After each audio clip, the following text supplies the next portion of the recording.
Good morning.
Good morning, everybody. What is up? Yeah, sorry, I've been a little flaky the last couple days. I've been working, I was working very hard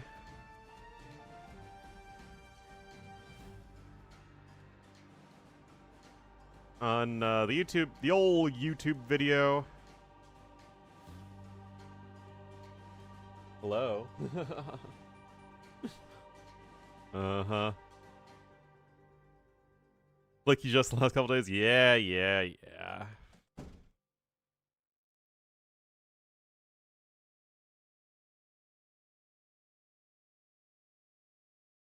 You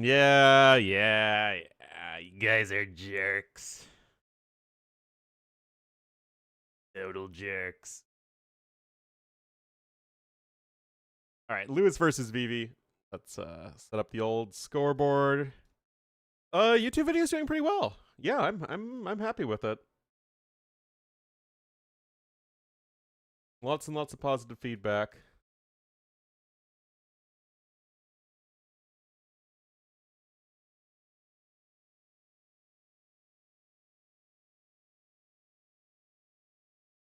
I need to lie.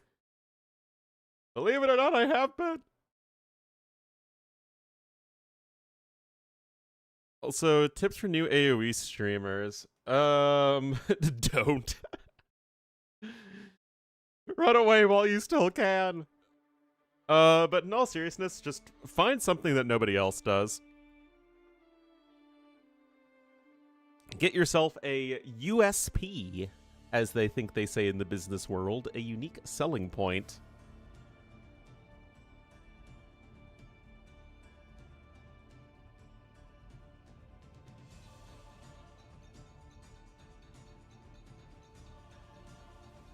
Learning campaign? Well, it makes sense, because right there, literally tap on at the end to provide the learning campaign.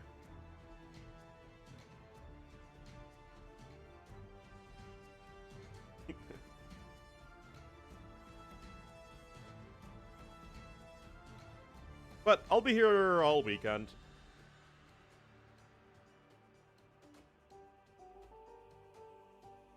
Actually, wait a minute. I think there's something today.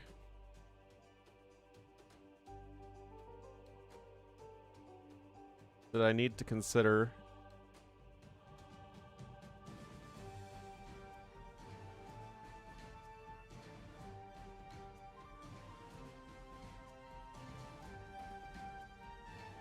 Yes, there is, actually. Alright. We'll cast this series, and then we'll do something special at the end afterwards. I think this is the only series today for HyperRandom anyway.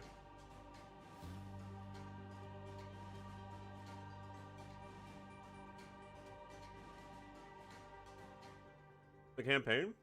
I guess we'll have to see.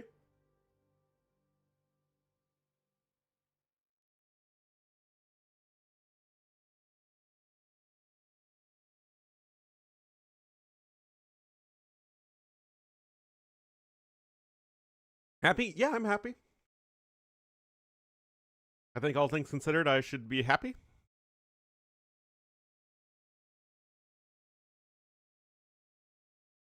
Yeah, we're at 5,400 views. A lot of very positive comments and a lot of likes, though. But we're actually above 10% likes on the video, which is huge.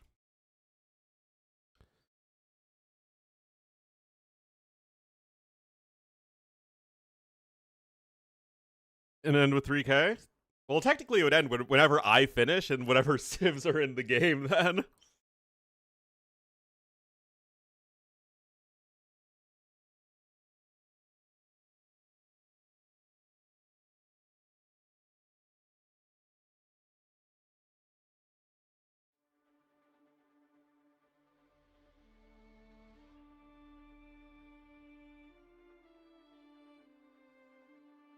Yeah, I did enjoy making it, though.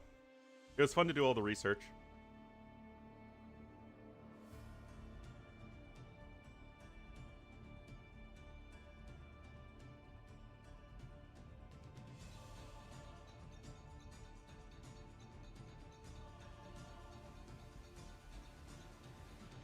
Why aren't they in the game? They're not even in the lobby anymore.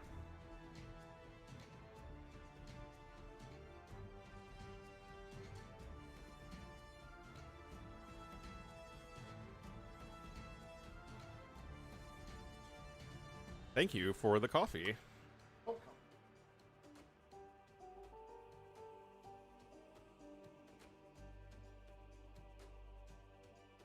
Really smart. Yeah, absolutely.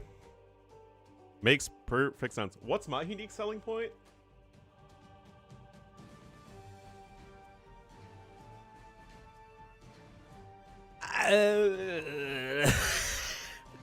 I'm a dork. But, yeah, exactly. I'm like T90 and Dave, but nerdier and less interesting. There we go.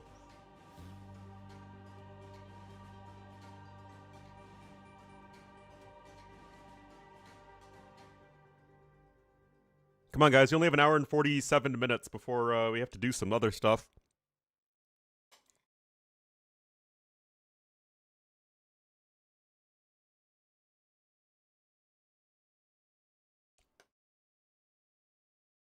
More friendly abuse from chat, yeah.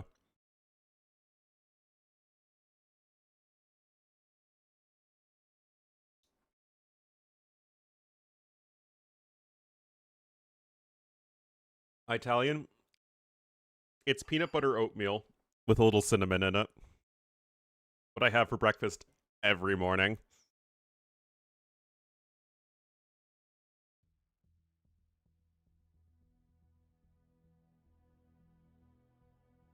All right. Minute 45, and we will be getting into game number 1.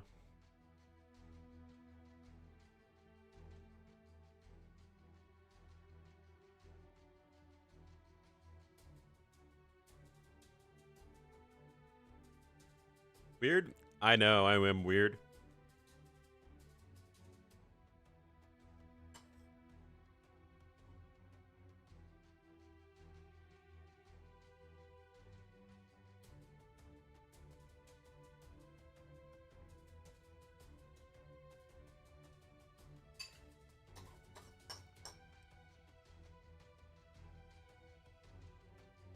Overnight oats? Not as instant oats, even better.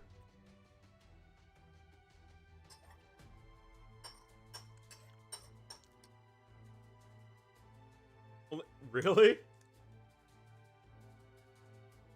Wonder how that compares to previous presidents. I mean, I doubt Trump's ever been to California.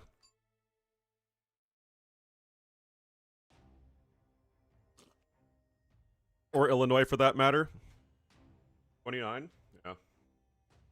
I mean, America's a huge country, right? So it's huge and also sparsely populated in much of it, so it's kind of hard to visit everywhere. Oh, international states. Well, yeah, Trump doesn't really go that many places.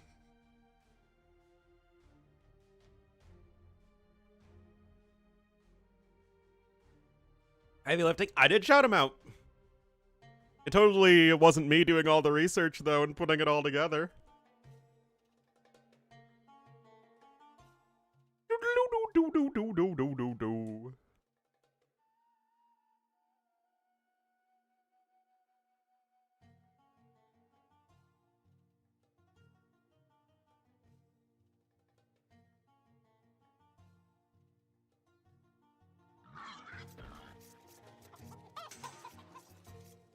With some... Oh, actually, he did. Wow. Whoops. Hitting the wrong buttons, but we are good to go.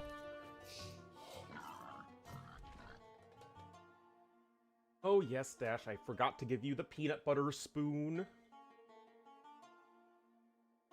Oh, my goodness. Hello, Malamadre. Welcome, everybody, to another day. Another... HyperRandom, and it is indeed a 2TC start. And we will have Vivi in the blue as the Vietnamese to the west, and Lewis in the red as the...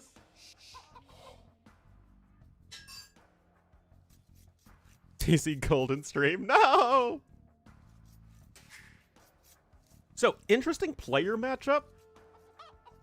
One, I think Lewis should be doing pretty well against Vivi, because Vivi can kind of struggle against people who are just more mechanically sound than him. At the same time, Lewis tends to do his best versus players that he can... If Lewis can keep a game clean, he tends to do the best. And Vivi is the king of making games dirty. Dirty, dirty games. Ash has a shot collar? No, not our baby. That by Vivi? That's also a thing. So, I'm very interested in this set. The Civ win. To be fair, you start with 4 skirmishers as Vietnamese. OP.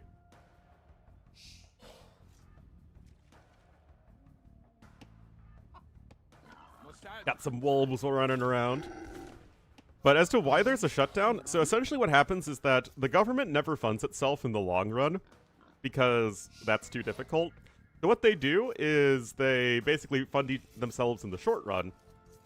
And if they can't agree on a budget bill, which happens relatively often these days, then the government just shuts down until they actually agree to, you know, pay the government. Why can't they agree? It's all politics. It was egregious. I've seen the bombard cannon start.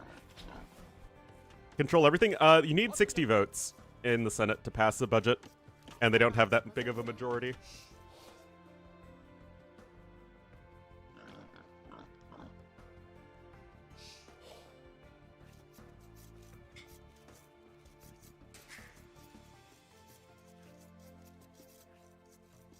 Election time? Something like that.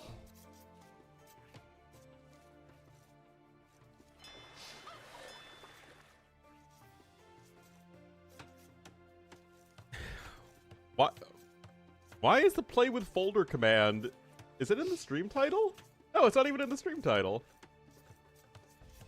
All right, little corgi, you.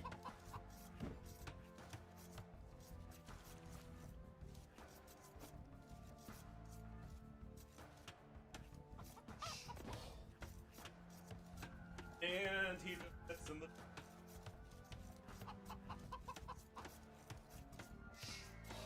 A command, who knows?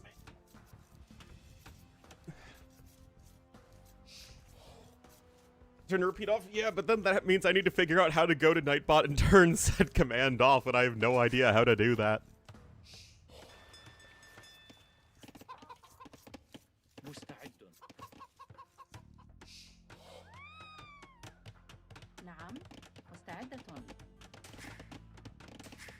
Stream classic. Just do it. But I'm in the middle of a game right now. Can't you see how much focus and attention I am paying to this game? Anyway, they're both fishing.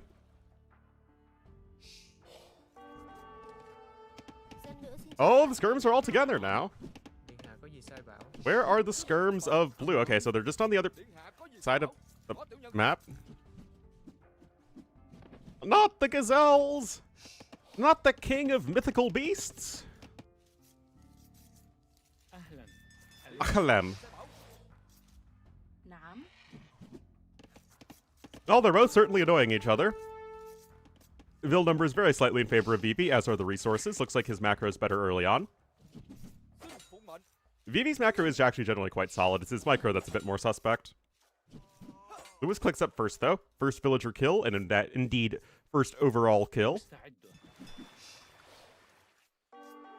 Wait a minute, he is getting free gold. Oh, he's taking it from a fox somewhere, that's why. It doesn't count as a gold miner.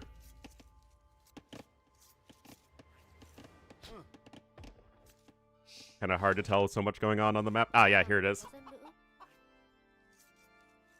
Now it's just a fox. I mean, Vietnamese and Saracens are both very good flexible civs, so I don't really think there's a civ advantage here. They're both fine. Anyway, skirms are going to be back to maximum skirmage. There are indeed pandas on the map. Look at it, he's going to fall over! He's going to fall over like a derp! No! Like, this reminds me of the buildings in Battle for Middle-earth 2, where there's just, like, some, like, you know, graphic that just is replaying on a loop with the building. Alright, we have to watch it one more time. We have to watch the panda fall over one more time. Oh, he's gonna make the leap! Oh, he makes the... Oh, but then he falls on his butt. It's okay. It's okay, panda. You can do it. Just climb up on the other rock. Up! Oh, no! Oh, it's so great. Well, pandas are pretty big. I'm turning into Dave? What does that mean? Alright, so Vivi's looking to get himself walled up. Lewis, however, already in feudal age, and he is going to be coming out with a fire galley. Just the one, though. They're going to be focused primarily on the castle age, same with Vivi. Blacksmith coming in, DBA as well, nice and quick. No double bit axe yet, actually, for Lewis. Actually, Vivi's 800 resources ahead. Holy cow, his macro is better. And this just goes to show, as good as Lewis's macro is, generally speaking, and it is very good, less familiar and less comfortable with these different, you know, more atypical situations. Watches those kind of things randomly? Well, we're both easily distracted, I suppose. There you go, even getting both mining upgrades as Vivi. Obviously, both of these Sibs have very powerful unique units. Germs are coming back on over. Horse collars, and I hope for Lewis's sake he does not forget double bit axe, as it is très important. Anyway, that villager is having a bit of a rough time. Those vills would do well to help finish the gate so that the vill can escape. A little bit of running around. Wheelbarrow coming in nice and quick for Vietnamese. I always love to see that. Hole on the berries, is there? There could be. Oh, villager coming out across the map. The skirms are going to turn tail and run. It is 6 fishing ships to 5, but again, it's just the macro. It's the economic efficiency for Vivi has been significantly higher. And, oh, 2 more vills go down there. A little bit of an S-word start for Lewis. And you guys know I don't throw around the S-word lightly.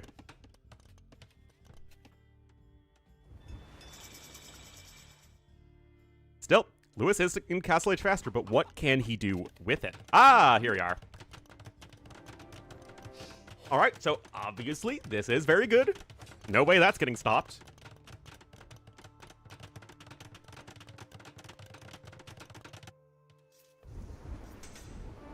Vivi himself is going to be able to drop down a castle. I mean, he just needs to buy a little bit of stone, which shouldn't be too much of an issue. Castle goes up over here. Yes, I mean, this is still good for Lewis, right? It controls a lot of resources, but Vivi shouldn't have any issue. Oh, interesting. He's placing the castle further back. Lewis's War Galley upgrade is also going to be in faster, but he is behind in ships overall, so I don't think it's going to be too much of an issue still for Vivi to defend. Yeah, I thought he would just put the castle right there. Maybe he's worried of a fast Imperial Age. 7 seconds to War Galley.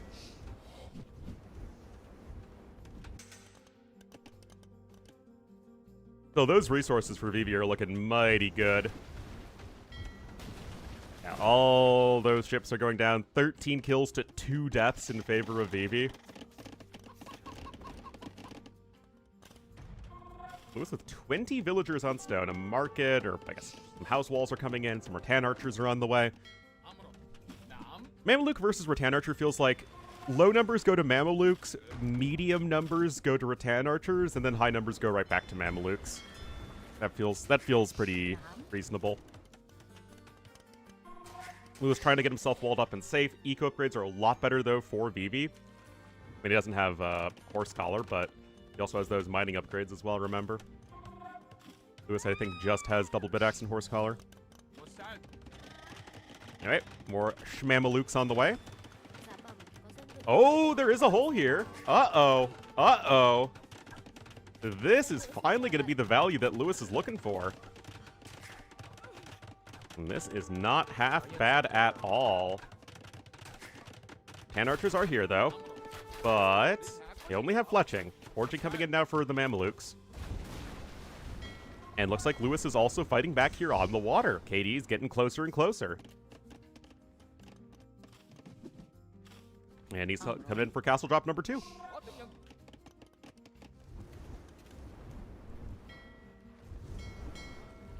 Fire ship still fire shipping around.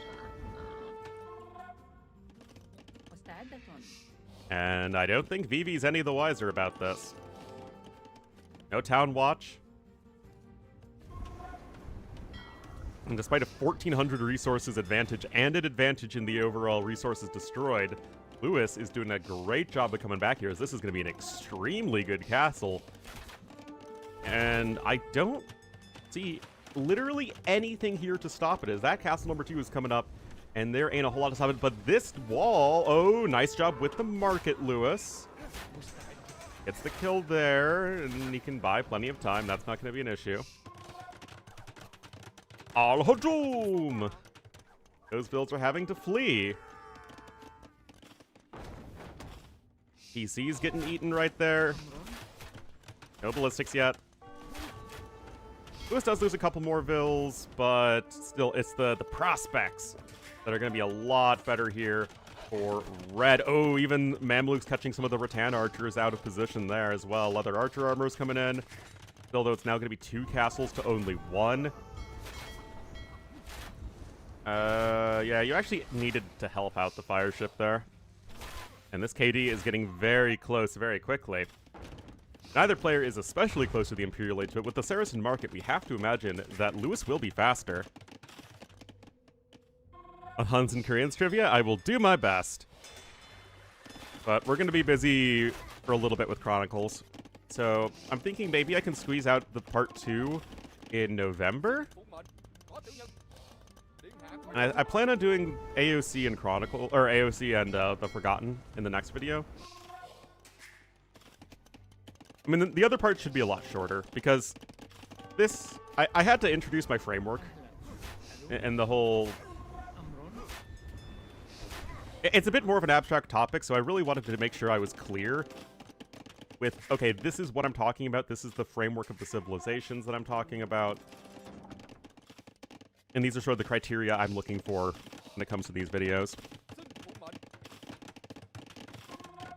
And then I had 13 civs to cover instead of what will probably be 8 or 9 for the most other videos. So the other sections will probably be only like 20 minutes.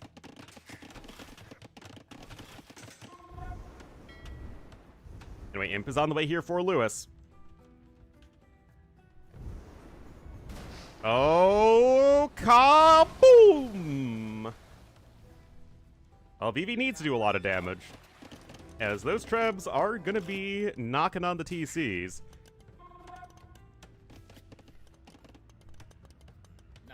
And with Ballistics in, the Rattan Archers, I think, are just missing Thumbring, yeah. Vivi is still also losing some more water control. Yeah, now Lewis has the lead in the resources destroyed. Another castle coming up there at the back, but this could easily be trebbed. This castle could also be trebbed.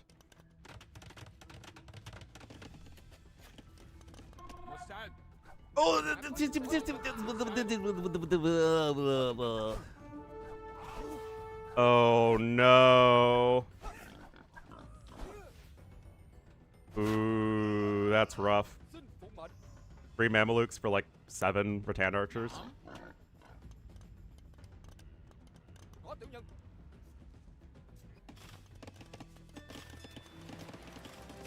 I mean, 2 seconds to Imp. PCs will only deal 1 damage to the Rattan Archers anyway, so you have to be super, super careful here as Lewis. In lieu of is.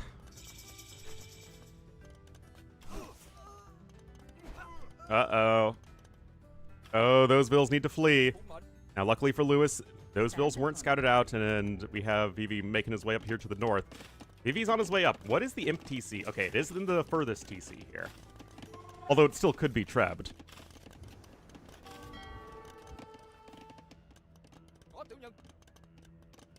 And of course, Vivi still has an overall villager lead. He's got a huge resources lead, but how much is that really worth? As he already have 2 trebs out. And Vivi's obviously going for his unique unit, which is a little bit problematic when you're about to get castled. Lewis is also starting to get some more relevant upgrades here for the Mamelukes. Vivi gonna attempt another castle. But yeah, this whole area is fairly safe.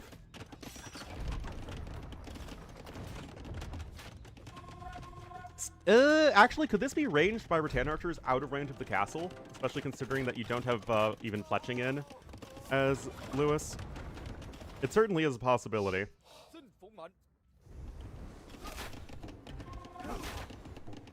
And they're gonna try and knock down the door.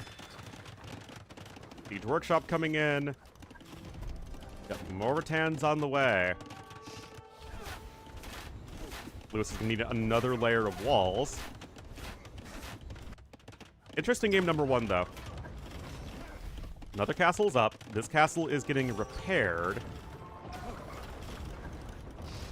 Now this PC's under... I mean, we have 4 trebuchets and counting. Yeah, but Lewis has the trebs protected by castles.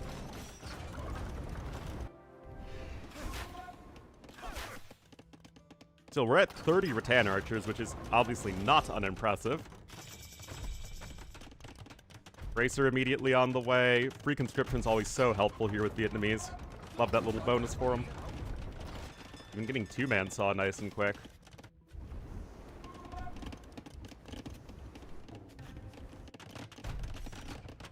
Yeah, this castle is going to go down. Hello, Raja. Did Thumbring ever come in? No, it did not. I don't think Lewis has had time to get conscription. No. And another siege workshop incoming. Oh, the siege workshop was even denied there. But yeah, I'm pretty sure these trebs can get ranged by the Rattans, and that is exactly going to be the case.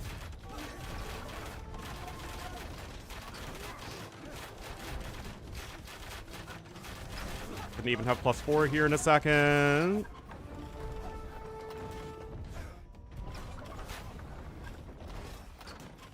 Still, the Mamluks are doing a bit of time buying.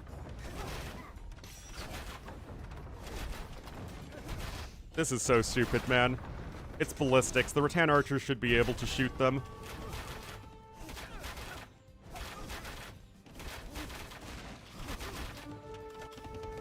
Oh, the Rattans made their way in on the other side, though. It was going to drop a couple of watchtowers, but guys, there are 0 castles on the field right now. And we have more and more Mamelukes on the way for Lewis.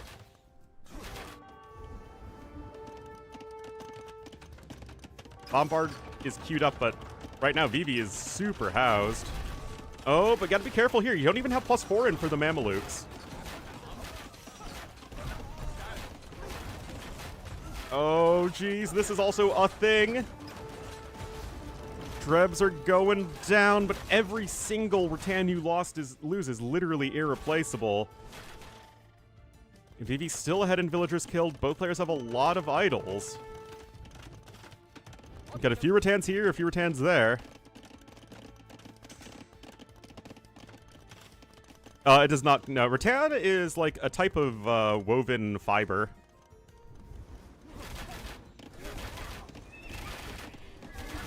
Chronicles released in 5 days. I actually have no idea when Chronicles comes out.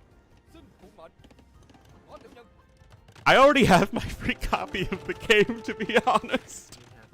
You know, whenever it's live, I'll just play it. Oh boy.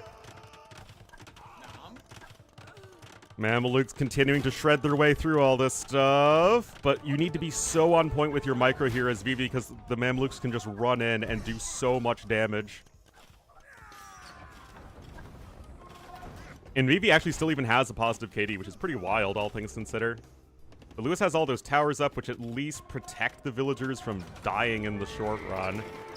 And another castle up over here. You have a single bombard cannon out for now. I mean, Rattans are... I mean, both these unique units are amazing. DC up here to the north as well for Vivi.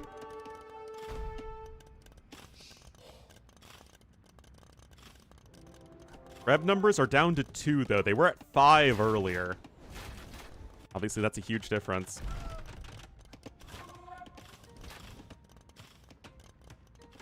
Thank you for the raid, Dizzy. Thank you, thank you. Casting some HyperRandom. And we got some special stuff coming up for you in an hour and 20 minutes-ish.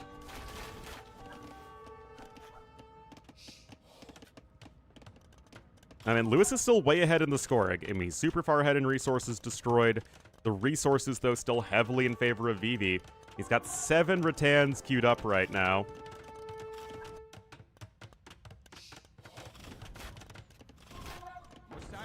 Well, side. Alright, there we go. Husbandry and +4 coming in now for the Mamluks as well. And now Vivi's gonna come in with the forward castle here. Oh boy. Oh boy. But yeah, that TC to the north is really helpful. You'll be able to secure plenty more resources. I mean, the map, I think, has tons of stone on it. Yeah, there's so much gold and stone to take. Land able to... Yeah, I am surprised about that. Because I know literally nothing of any naval changes, and nobody knows anything about naval changes. Outside, you know, the devs.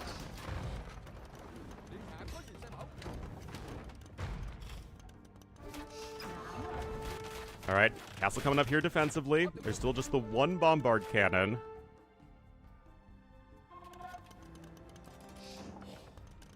Yeah. Still kind of awkward. A bit of a choke point here. And Lewis is still gathering resources here to the east. I'm very interested for sure. Hold up. Hold up. Oh, jeez. Oh, no. Where are the rattan archers? They're kind of scattered to the four winds. And Mamelukes are so fast at killing stuff, man. Oh my goodness. This blob of Mamelukes has 34 kills, half of which are villagers.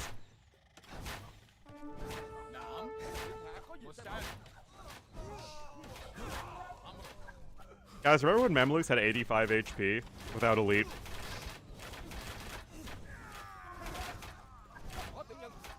Well, they are still all going down. I mean, there's only one Mameluke left.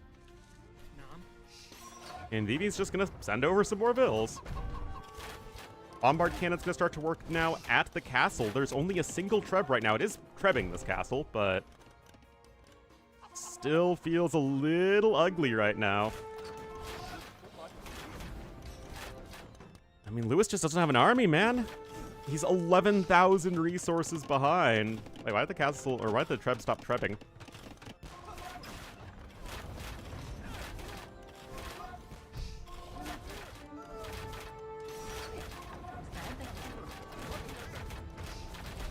I mean, castle there goes down.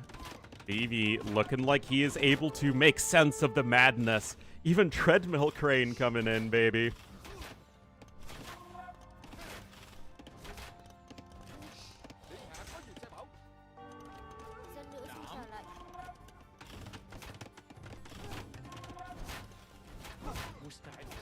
Trying to take more gold over there to the east.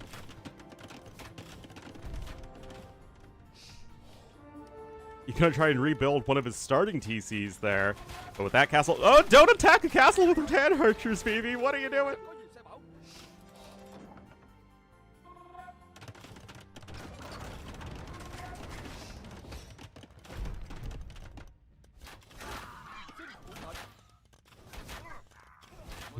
Gets the kills there. I mean, Lewis is really trying to get the most out of these Mamelukes. Yeah, I still definitely favor Vivi at this point.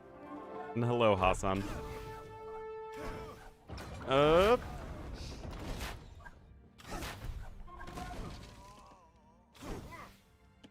Well, that castle's gonna stand for now. There are two bombards, but I don't think you can actually range this. Okay, maybe with the market going... Nah, not even. I don't think so. Like that, those Trebs are still protected because this gold mine and wood line properly prevent the bombard cannons from actually moving forward. Even stone shaft mining coming in here for Vivi. Oh boy. But the population for Lewis does seem to be dropping fairly rapidly. Eco upgrades are also so much better for Vivi. And still applying pressure. I mean, to me, it's wild that Vivi is the one who's ahead in villagers killed when he's the one who's been castle trapped this whole game.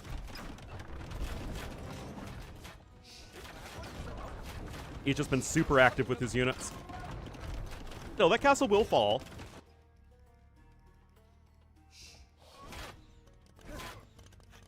Guild's coming in, too. Well, I don't think Vivi knows necessarily where, like, all of the eco is. But yeah, obviously this is the lion's share of Lewis's vills.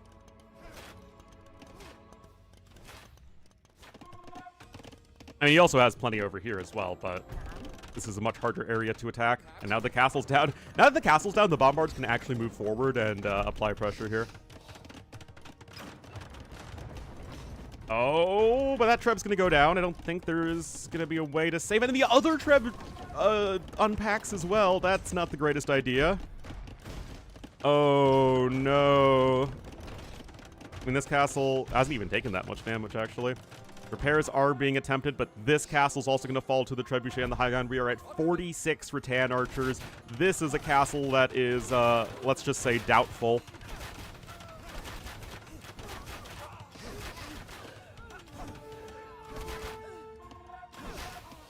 Up! No! 99.97. Not that it really mattered at that point, but that was funny at least.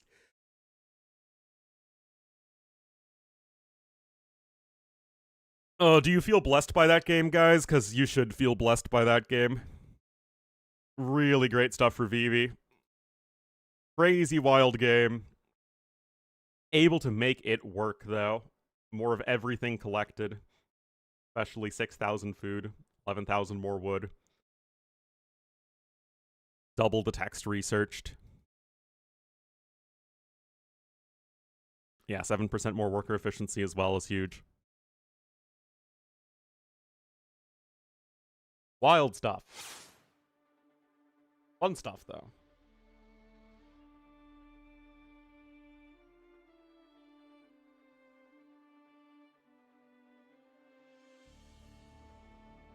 And we'll have to see what game number 2 has in store for us.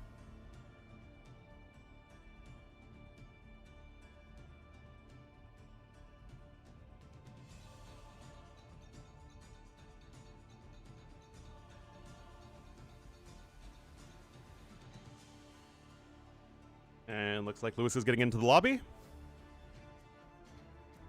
PC fire for days, it helps. Also, when going for the Rattans, you end up getting the building defense upgrades anyway, right?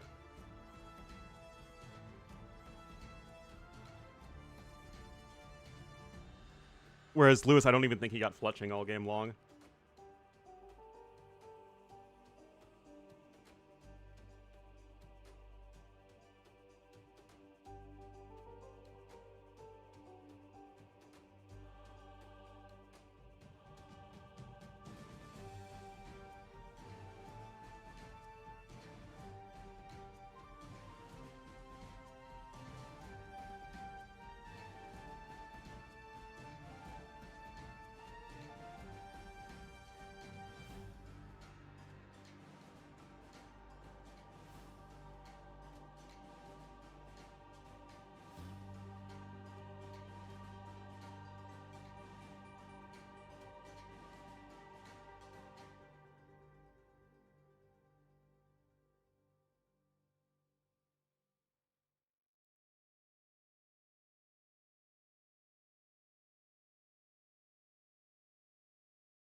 Comment, Congratulations, Bannister.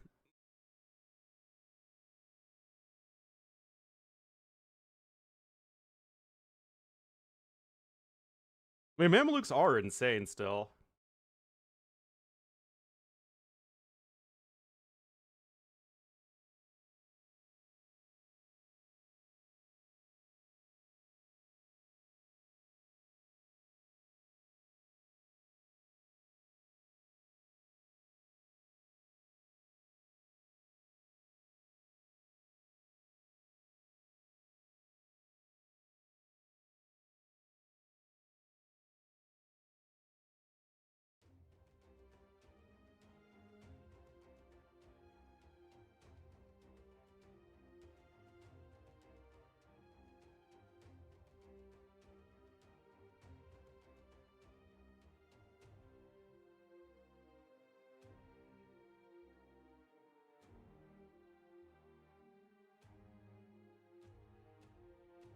All right, looks like we failed to download that already?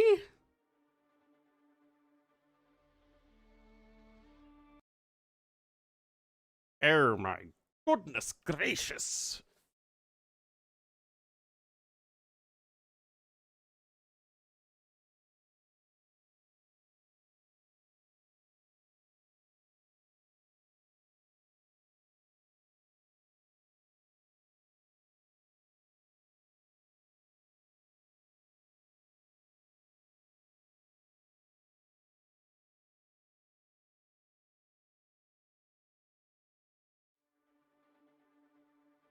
Alright, we are logged back in.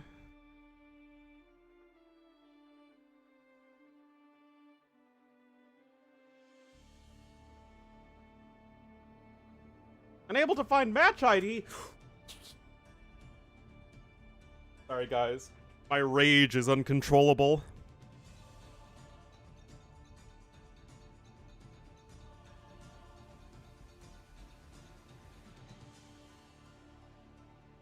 I'm gonna go get some more coffee. Some cafefe.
Ugh. Alright, we're back in the lobby. Back in the lobby, man.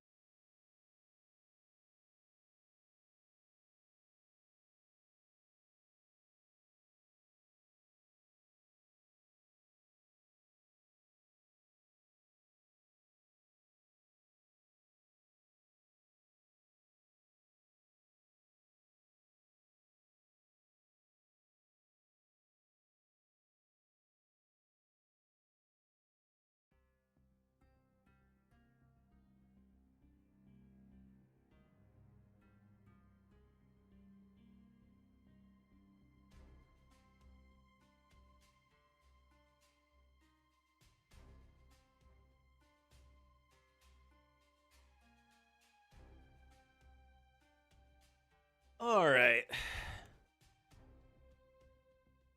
Here we are. 90-second wait.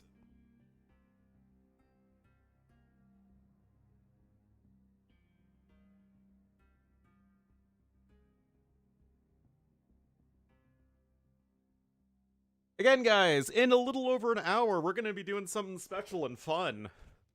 AKA whenever the series is done, but I'm allowed to talk about it in an hour and 8 minutes.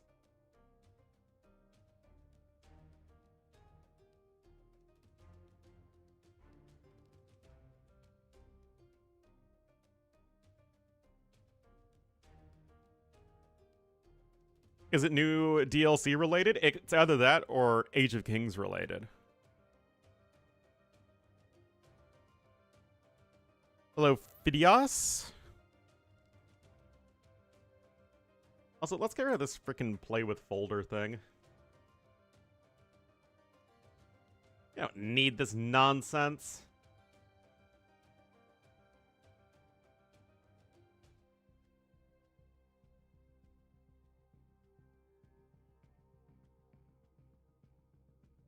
There we go. Banished.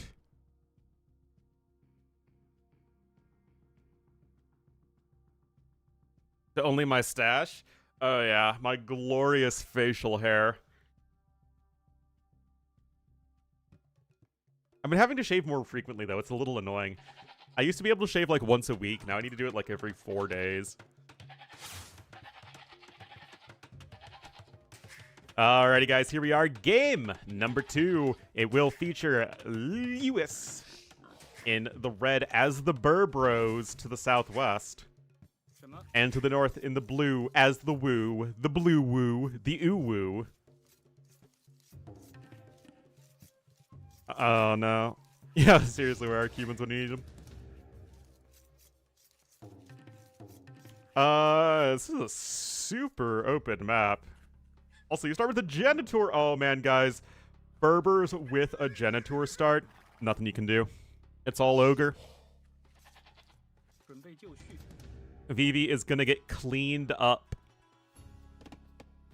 Or the best chat? Probably neither. I don't even know who has the best chat in the AoE community. Definitely not me. Although the you know, with the folder aspect, if he's not here, then maybe that brings us up enough. Oh, yes.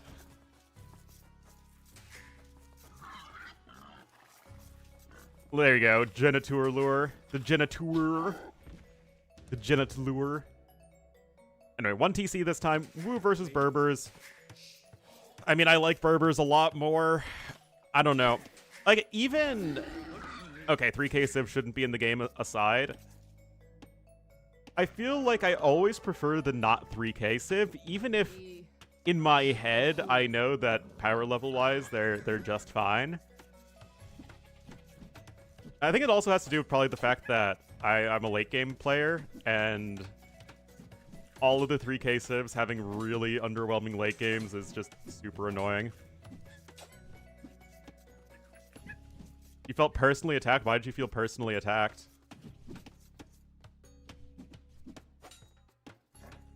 Anyway. Vivi throwing away his Genitor there.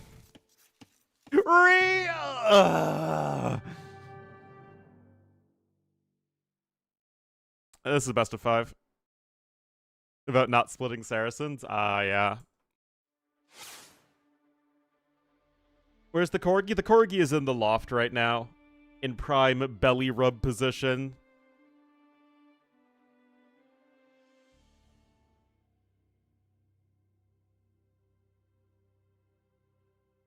Oh, whoops, that is ACCM versus Vinchester. That is not Lewis versus Vivi.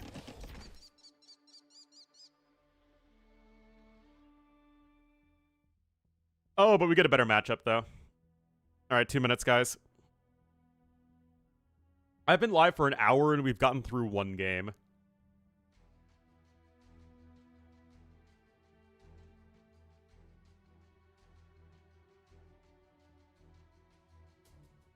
Yeah, I just... Especially because the Middle East in the big 2025 is such a land mine. It's just a you know, a field of landmines. Minefield, there we go. Of geopolitical ickiness. I feel like it's just so much easier to not split Saracens.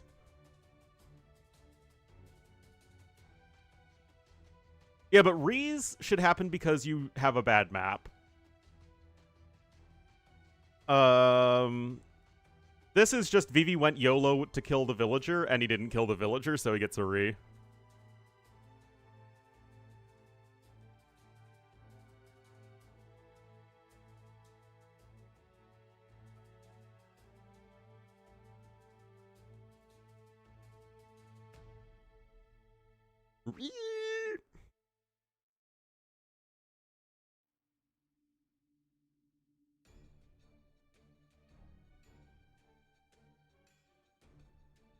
Well, we get a classic matchup, at least.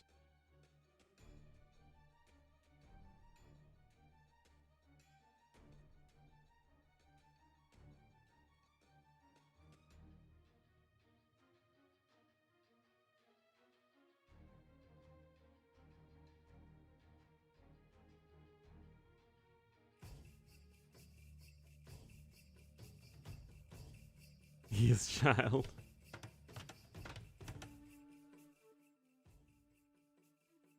I have to restart the scoreboard as well because we accidentally clicked on the wrong game.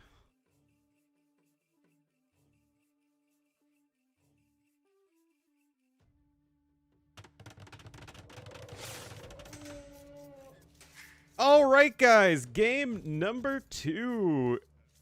Oh, what? Wait, so Lewis has to chop through, but then he'll get access to like a gajillion gold and stone. And meanwhile, there's just nothing here for Vivi. Also, there's Jayanagara.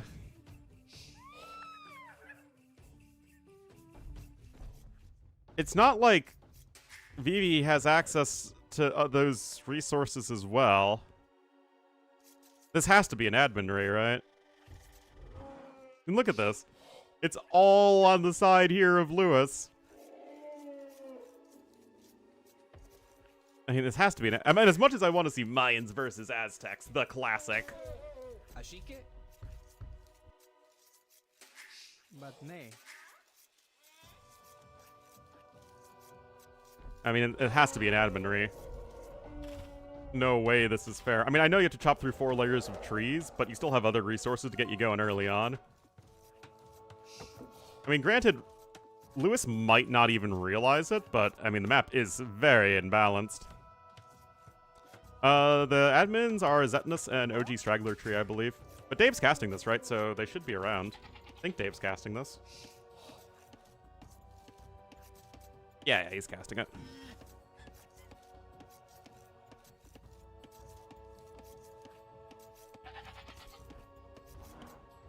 I just opened Dave's stream and I see his chat. Vibrator time. Are you sure it's a massage chair? Dave's getting drilled. I know. Now you know how Hans Newman won. Oh my god. What did I open chat to? A Reaper? Reaper.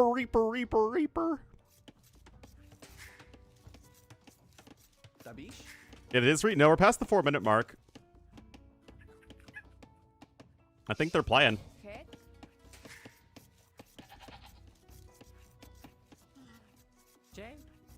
Che? Walk. Freaking Aztecs part of that woke culture. In Dave's chat? Oh. Romanza.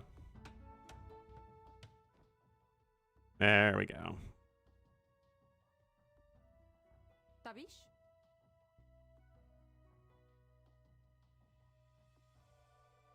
There actually is not that much gold on the map overall. Like Nazi symbols. I saw that, and like... That is... I mean, like, I get it, right? Like, you don't want random swastikas showing up. But, like, did that map look like a swastika? I didn't think so. Yeah, Jayanagar is the king you save in Gajamato too. That is correct. One might even say it is correctos.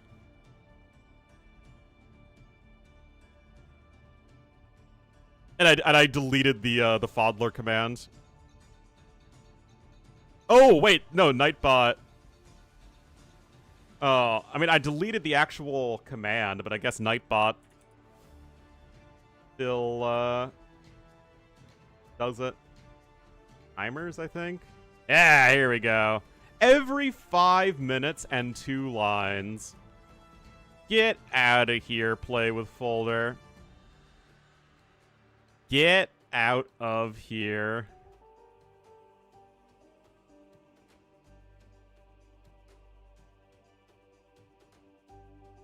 Oh, guys, I can finally say I didn't just launch my Patreon anymore.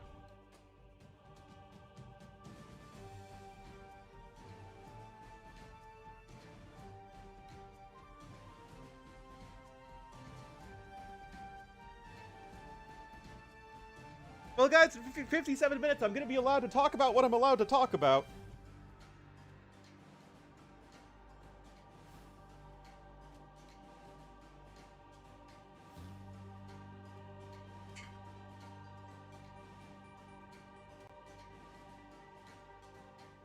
Chronicle stuff. I'll be allowed to talk about it when I'm allowed to talk about it.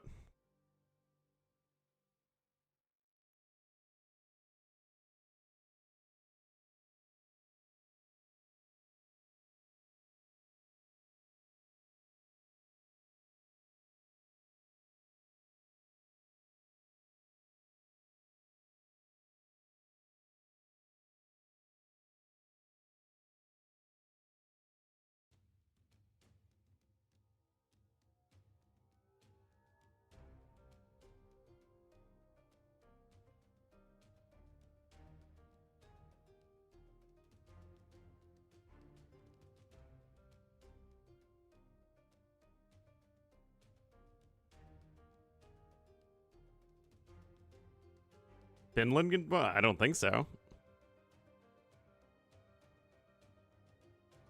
But I'm not allowed to talk about for another 55 minutes? Yeah, exactly. All right. Minute 22, guys, and we'll be getting into it.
RG, what? All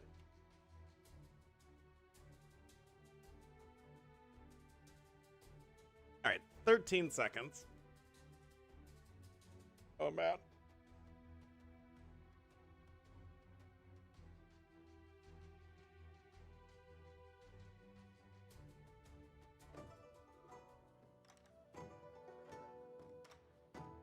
Do do do do do do do do do do do do do do do do do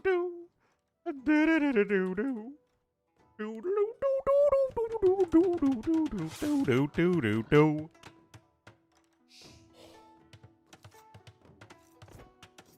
For date night? Nah, man.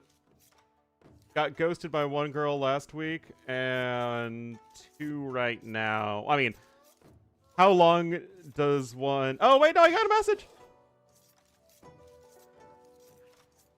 Oh, what, today at 2:01 a.m.? Oh, man. A super cute girl messaged me.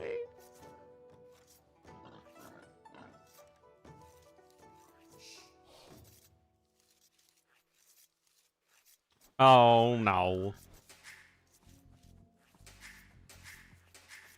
Anyway, Ornlu's dating life aside. Oh, wait, they start with the siege elephant! Oh, my goodness, guys. No, you need to just go for it, man. Just YOLO. Pure YOLO. Yeah, imagine if you were Celts. Because the Celt Siege Elephant, like the Celt bonus, applies from Dark Age.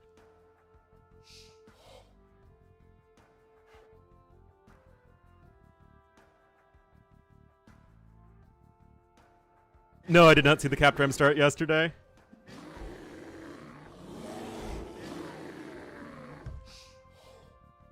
Oh, that's right, because of the negative melee armor, the bear's doing a lot of damage. Look at 40 damage dealt by the bear. That's funny. Anyway, the middle islands don't really seem to have a whole lot on them. Did damage with Capram plus mixed martial arts? No, you cannot repair an elephant. Just like you can't download a car. Anyway, Chinese versus Portuguese are both super good civs. I don't really think that there's going to be much of an advantage there. To the ladies? Oh, no. Oh, no. Oh, lots of meat on that piggy. Yeah, over 500.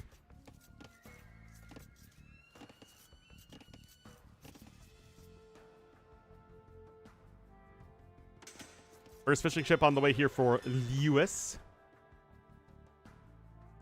Downloadable content. That does follow. Anyway, there actually is a deep fish not too far off. They don't have that much food on them, but it's still better than nothing. The siege elephant? Yeah, I think so. Minable? Yes. There's actually only around 75% of the normal starting gold. And there's around 50% more stone. Like, it's around 40,000 gold you start with on an average map and around 8,000 stone. You know, thereabouts. I think it's a little bit more than 40,000 gold and a little bit less than 8,000 stone, but, you know. Ballpark.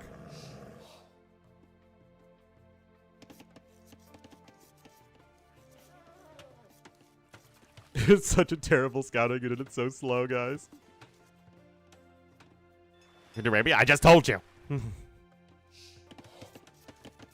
Standard starting resources include Arabia. They include Arena. They include BF. Yeah. Now, Nomad is going to be a little bit different. They have both more gold and stone. Berry food. 247 across 4 forge bush patches, so that still gives you a lot. Yep, that is relevant to Portuguese. The only winning move is not to play, yes. Oh, man, that's a terrible doc for poor Vivi. Maybe, okay. Okay, that you're forgiven then, Rooster. Yeah, there is no standard for HyperRandom.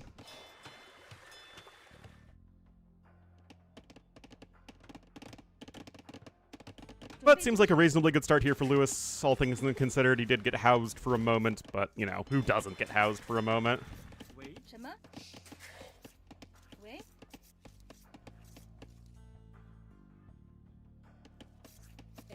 Quais as vossas ordens? Olá. Hola.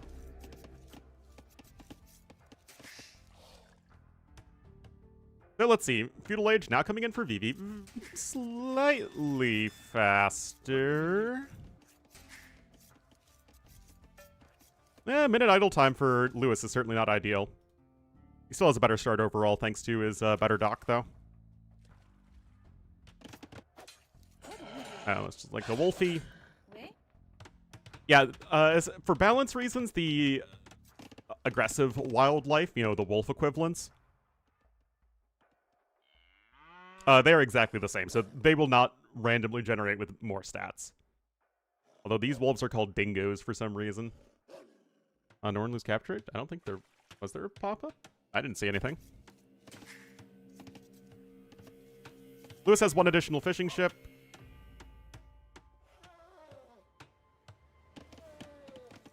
Yeah, still 40 more HP on the siege elephant.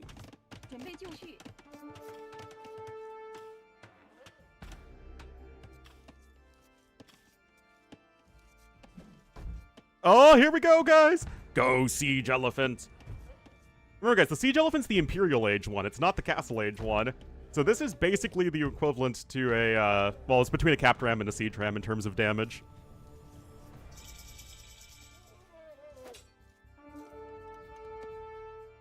Hold on, guys.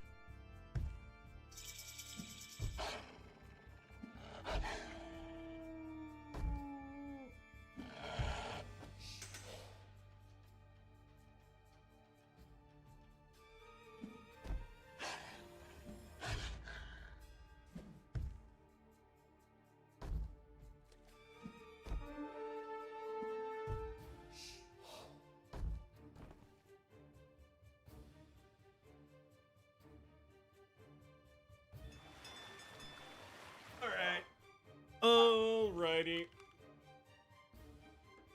Did I miss anything thrilling? Okay, so it is going to be galleys, actually, from both players, a la Baltic. Is it worthwhile to chase down the elephant, though? I mean, that's 3 villagers worth of work time. Another dock is on its way. You do have the extra HP as the Portuguese.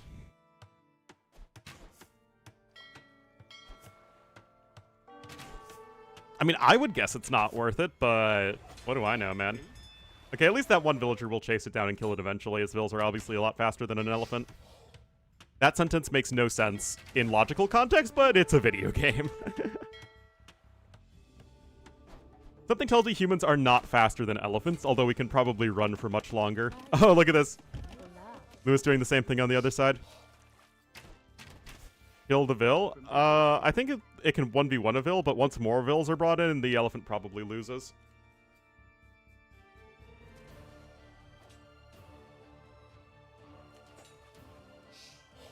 Pretty much anything? Yeah, that was my thought.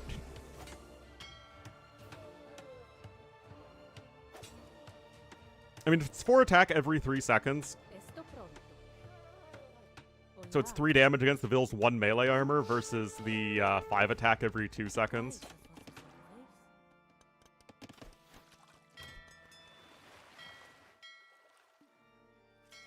You know, if humans are the best long-distance runners on the planet, then why do I get tired after running, like, even jogging for, like, more than a few minutes?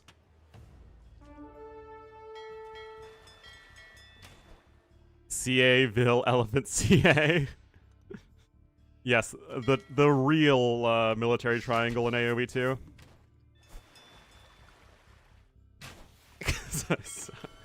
You guys are so mean.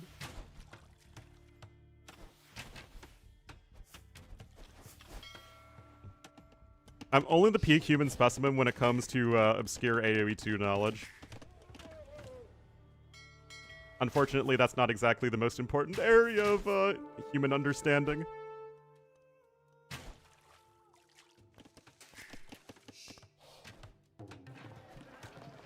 Anyway, why is Lewis here with the house? Oh, big fight here. It's really hard to judge these fights because of the water hills. I mean, Vivi will have the advantage, though, with the ship HP. Is that going to be enough? He's got some more reinforcements coming in, but so does Lewis. I like how Vivi just said, let's go for it. I think Vivi wins it. Another house going up there in the back. Resources are looking fairly comparable.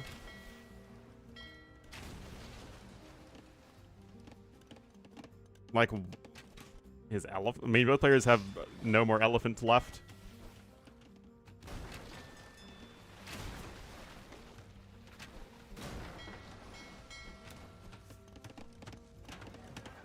Oh, I don't even know what the Ville's doing. It's just building houses. Anyway, Vivi selling stone. He wants Castle Age. I mean, this is still playing out like an aggressive water map. Nice idea, though, from Lewis to sail around the galleys. You mean you want to get whatever damage done you can. But, I mean, still, the overall KD heavily going to be in favor of Vivi. And there's Castle Age on the way for Lewis, even faster. Nicely done for him. Vivi going to click up in a hot second, though, and he still has 4 more villagers, thanks to the 4 Fisky Mothers. Again, guys, I'm watching the Viking series with my family, and whenever they're fishing, I always say, Fisky Mother. And then they just look at me like I'm an idiot. They just don't get it, guys. Mom and Dad just don't understand me.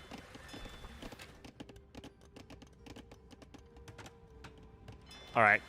So 20 seconds faster Castle Age is Lewis, but obviously the Navy numbers are heavily in favor of Vivi. Not regularly? Not regularly, but they do occasionally. Human versus horse marathon. Interesting.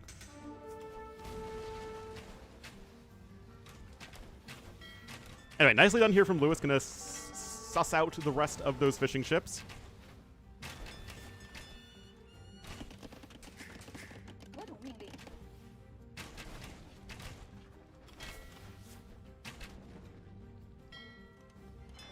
Perform better.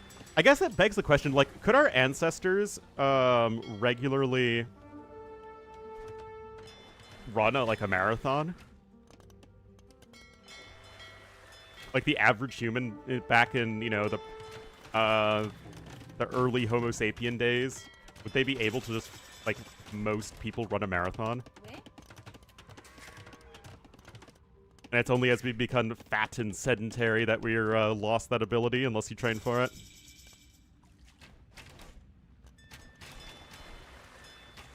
Alright, Castle Age is in, and it's going to be CA from Lewis, because that's how you play Age of Empires 2 these days.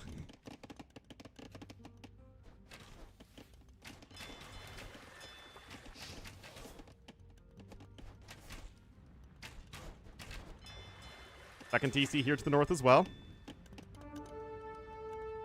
I know that's how humans hunted back in ye old days.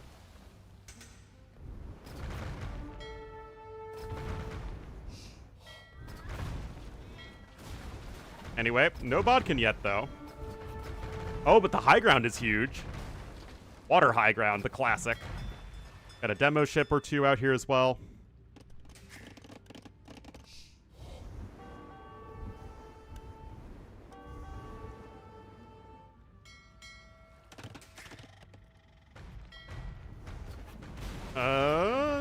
Decent demo ship hit there as well. Everything there is getting cleaned up. What about on the land? I mean, the watchtowers obviously do a lot to help defend against the cav archers.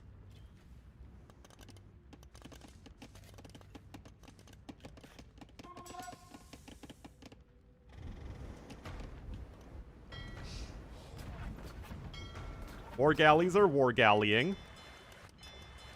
And so now the question is just, what's the next step in your master plan as Vivi? Lewis is still expanding his eco. Now, Vivi doesn't know. Okay, there's a second TC for Vivi. Stonewall's coming in. Now, there aren't that many fish to take at this stage. I mean, really not that many, in fact. But water control is still very helpful in terms of just overall map control. And that certainly is not without value. Also, late-game Navy, I don't actually know who's better between Portuguese and Chinese. Chinese are really good now. Like, Chinese went from, like, being just an okay water civ in the late game, no fast fire ship, no elite cannon galleon, but you had everything else. Now they actually have a full dock tech tree, except for siege engineers. And they have the super fast fire ships.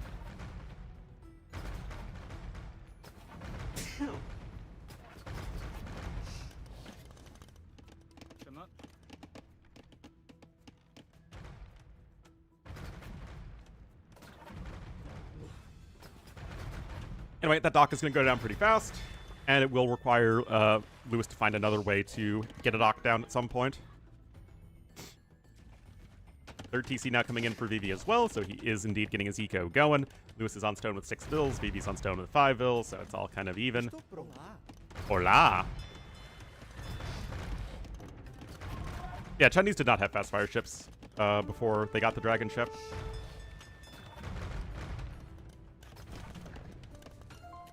Relics also coming in here for Lewis. He will easily be able to get 2. See how many there are in total on the map. Okay, so it looks like 5 relics. Portuguese have Faderias, though, and remember, there isn't that much gold on the map to begin with, so relics and Faderias are going to be very important. Also, late-game Portuguese should obliterate Chinese. Organ guns, bombard cannons, halbs, all that stuff is not something Chinese really deal with.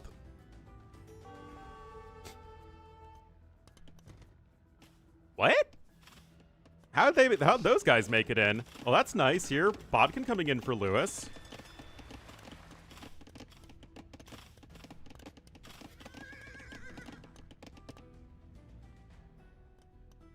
Well, I guess it all kind of works out in the end there for Vivi, who's made sure he's walled off this black bear, man. Don't let the black bear anywhere near.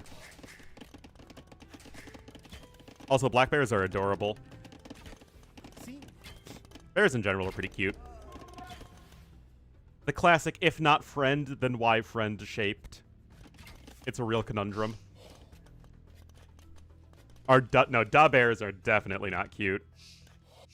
Oh, okay, there's a hole there. Also, isn't it wild that, like, humans like petting basically every other cute animal, what they think is a cute animal? And then, like, all those other animals absolutely love being petted. Like, their favorite thing ever. Like, weird natural symbiosis.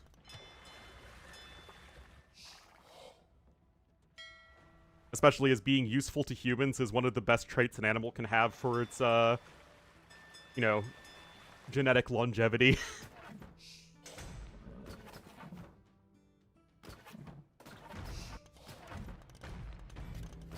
Gillnut's coming in for Vivi.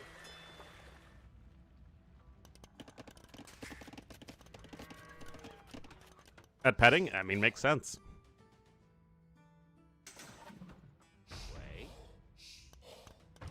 Nope. Transport?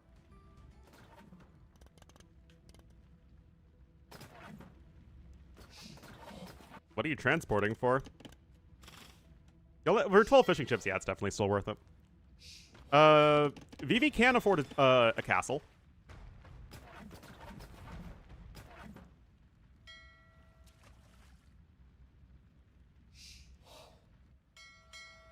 Yeah, I mean, you certainly add traps, you have water control. Like warm contact with each other. That's true, but it's all, like, you know, birds and reptiles also like getting petted from humans.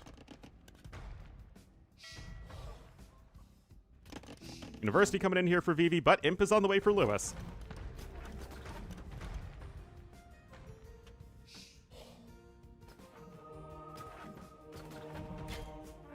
Rip. Castle here on the shoreline. Okay, well, guess you're going to go for the castle here, but there's already a CA. Not that one CA is going to be enough to deny this, but still. Longer. Well, part of that was the fishing ships, which weren't super efficient. And two is that, yeah, Lewis has done a nice job with his macro. Vivi is up as well. The docks are coming in.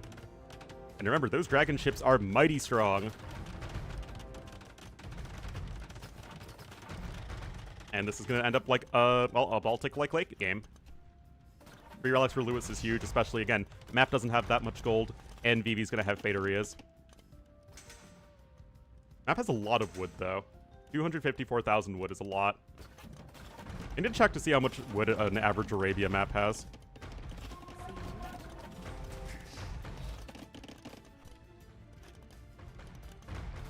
+1 damage. They also get extra bonus damage, I think. I mean, they win versus fast fire ships pretty consistently.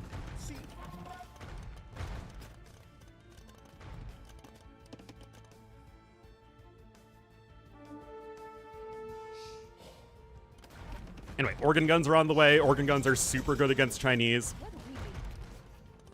It's fast fire. Do they? I thought they won. My dragon ship. Portuguese do have heavy demos, though, which is obviously going to be potentially very helpful against the fire ships.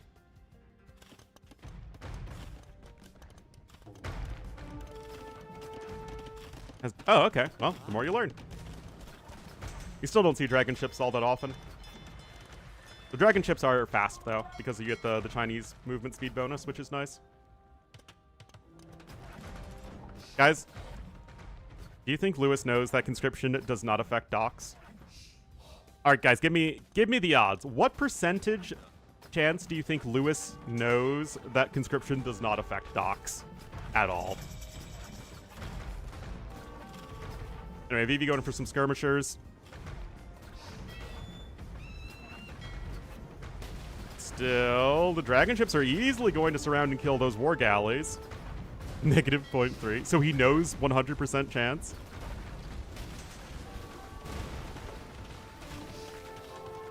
Got a Lochuan coming out as well.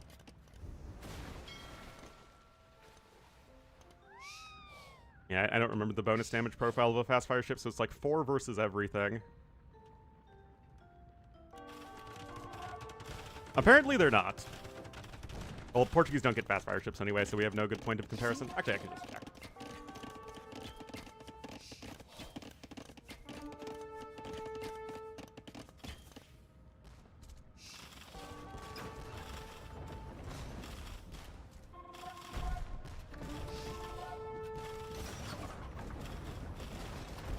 Yeah, Lochuan's gonna come out here against the Trebuchet.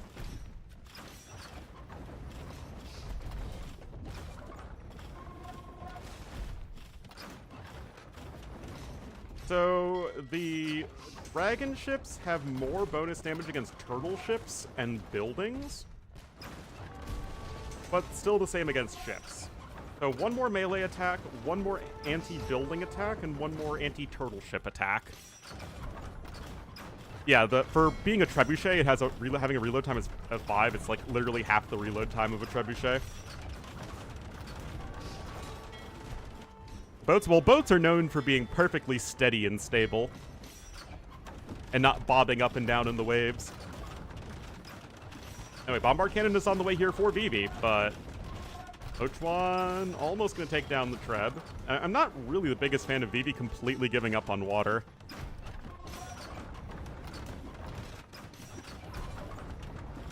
And yeah, Arquebus would be great, but Vivi doesn't really have the resources for that at the moment. Another castle coming in here for Lewis, who has a bit of a score lead. And a bit of a resources lead still. And the Corgi wants out.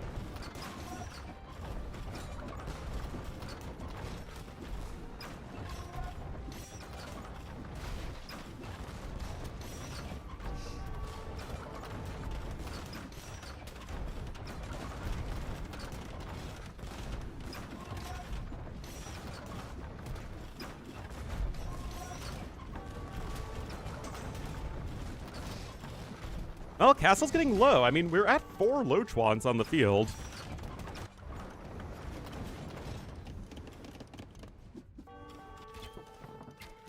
Cav archers here are also pretty annoying. Our investment? I don't think so. I think these guys are still doing work. No siege engineers, no arquebusts for the bombard cannons.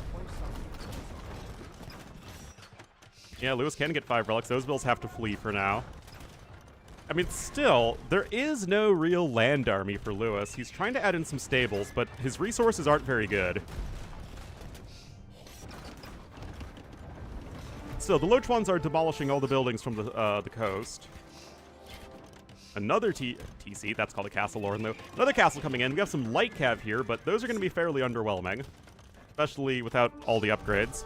No, there are 5 relics in total on this particular generation. All right, you have a few units coming in over here, so that'll be enough to clean up the rest of those cav archers, no problem.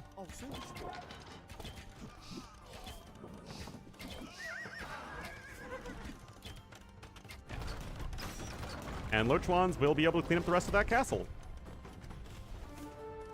Still, bombards are huge. And that castle is going to come in. But water control still feels like it's going to be quite relevant going into late game. Like late game.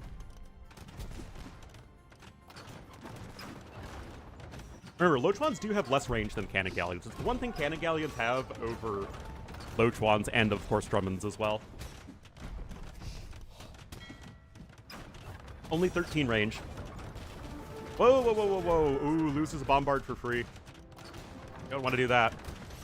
Oh, yeah, all the relics are in. Forgot about standard victory. Where's the monastery, actually? Oh, it's literally right there. Okay. Oh, Vivi not paying attention. One castle still goes down, though. Cavalier on the way for Vivi. Castle here at the edge.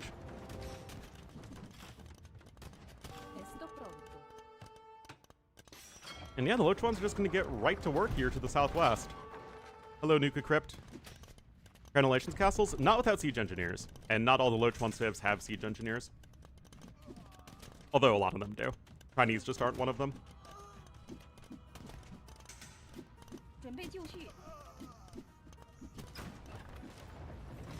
IRL time is 200 years. Well, a year is 3 in-game seconds. And 1 in-game second is 1 over 1.7 real-life seconds. So you can do the math. Like Cav are hanging out over here. There's only 6 hand cannoneers in this army, although the Cavalier numbers will only be growing from this point forward. And +4 is now in. Rebs should have no chance. Vivi does have conscription, though. Cavalier will be coming out faster, but there just isn't enough right now. Cavalier themselves have very poor upgrades. Light Cav are about to get Blast Furnace, too. And even more units are starting to go down.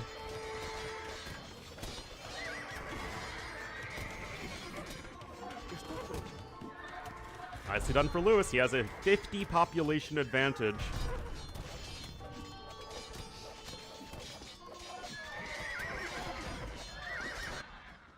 The TC being attempted by Vivi to the east, but he needs to start taking some better fights. He's lost so much of his heavy siege. Lewis way ahead in resources destroyed. That castle's down. Now the light cav can start raiding to the west as well. I can't be on board with this decision of Vivi to completely give up water control. Because Lewis has 50 bills on food. Like, his food eco is still humming along. Is this jerk using auto farm, guys? This looks like auto farm nonsense. What a cheater. Should be banned in tournaments, man.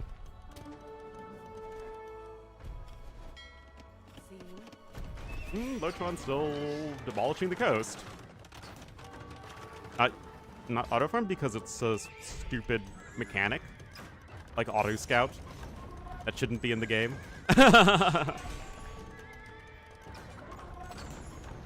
Alright, well, has reclaimed all the relics right over there. Alright, Cavaliers still have 4 upgrades.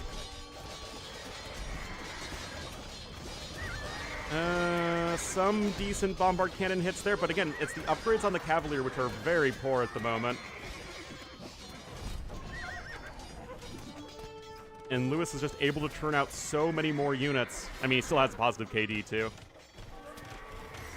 Cavalier coming in for him as well. More stables coming forward. And this huge hill, by the way, is, well, huge. Looks like a Pausarino.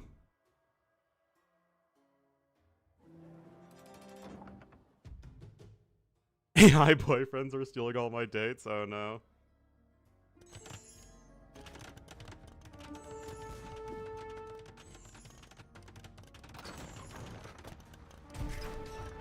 Again, like, the Lochvons are just demolishing everything, and Vivi isn't even trying. Lewis is getting another castle over there to the south, and I just feel like Vivi's Imperial Age decision-making has not been where it's needed to be.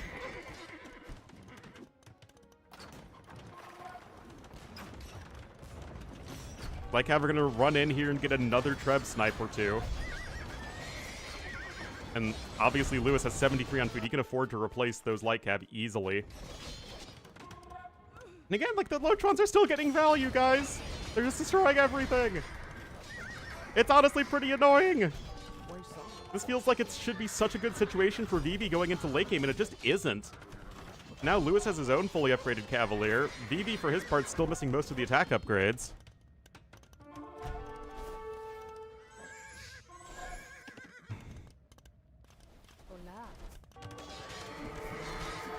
Now you're gonna have those monks added in as well. Yeah, game 1 was good. This game is a little frustrating, but I mean, I guess it's good, but Lewis is gonna win it pretty comfortably now. Double the population.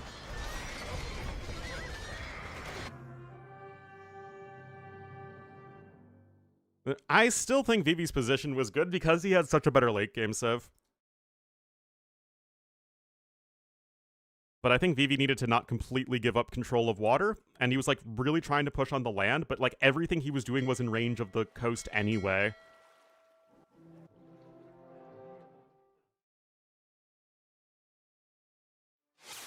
Reach the whole map? Yeah, and one player had control of water, and it wasn't Lewis at first. But he ties it up. It feels like this series is taking an extremely long time.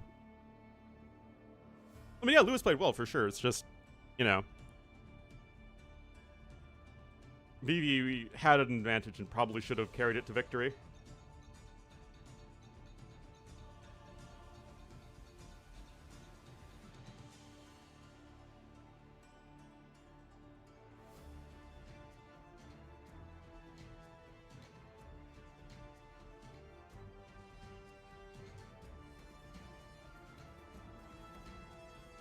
And Major Orhan with the 10 months. What's up? Hello awful hi all. Are we playing that old video game again? That is what we do here. That is our, as they say, thing.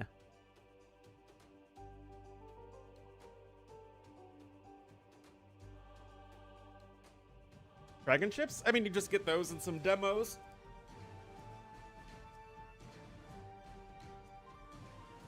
Anyway, guys, I'll be right back.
A minute 24, guys.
What's up, baby?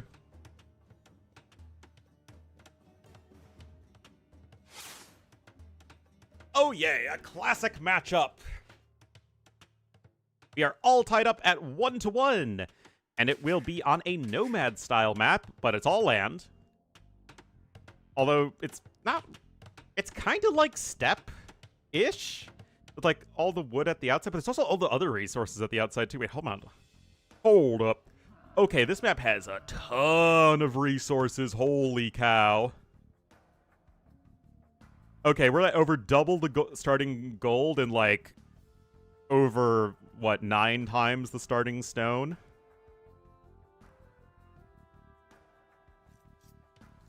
I guess 7 times. I know how to math.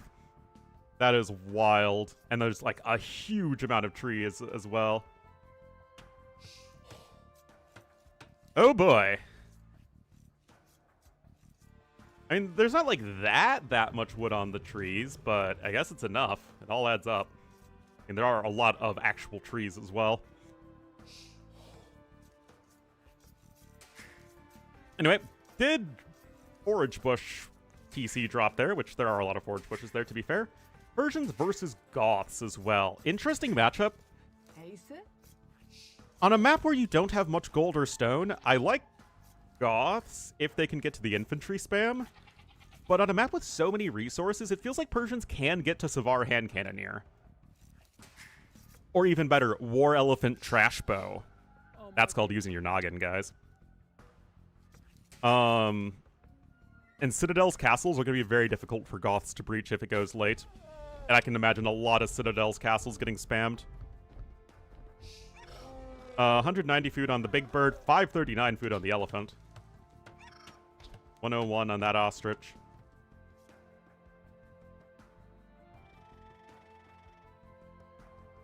So, interesting matchup here between two good civs. Two legit Age of Empires civilizations, none of this mamby-pamby Portuguese stuff. Omolde.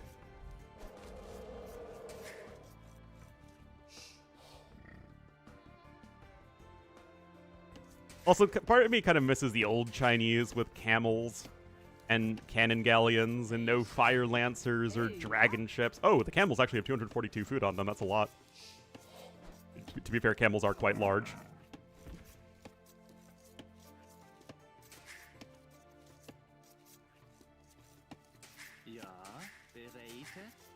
A little bit of idle time there for Vivi, not ideal. How much wood is on? A lot.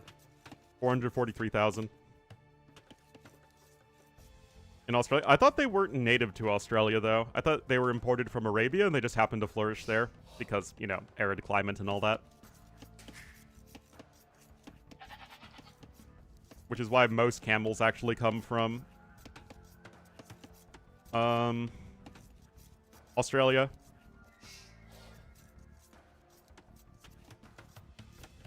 On a camel? I would imagine so. I mean, camels are a very common part of cuisine in Arabia. Which makes sense. Just like other cultures eat horses. But I don't know how good they are actually to eat.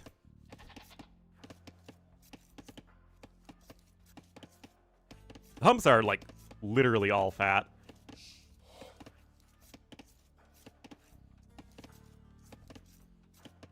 Which I think stores fluid, right? Like, it's used to provide energy and hydration for long periods without food or water.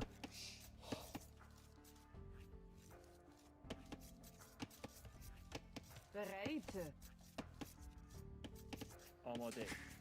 Ori.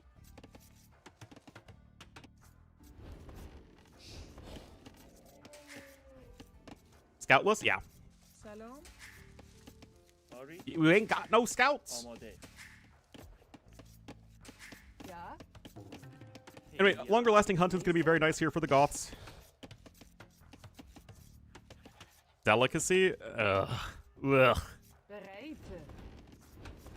Like, I know there's a lot of cultures that are, like, trying to have the weirdest, grossest sounding food possible as, like, a delicacy. Because it's like, oh, it's so weird. I love eating that. But, like, I've never been like that. Ori. For water and energy, but stored as fat? Yeah, that makes sense. Durian? But, like, durians aren't really, like, rare, though, right? They're just stinky. I thought they were fairly common. It is funny, though, when I go to my Asian supermarket, when there's, like, the durians, they have it in a refrigerator, and it's like, don't open the refrigerator except to take the durian out. Did they get rid of it entirely? Yeah, they did. So hunters carry plus 15, hunted animals last 20% longer. They don't get that extra attack anymore, which, to be fair, didn't really feel like it was needed in modern AoE 2.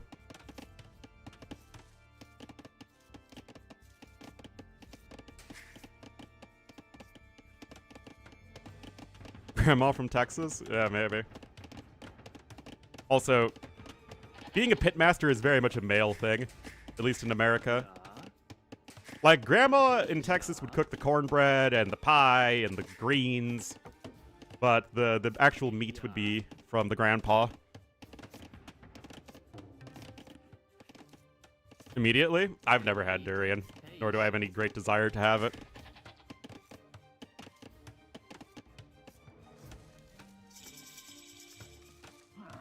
Illegal? I have no idea.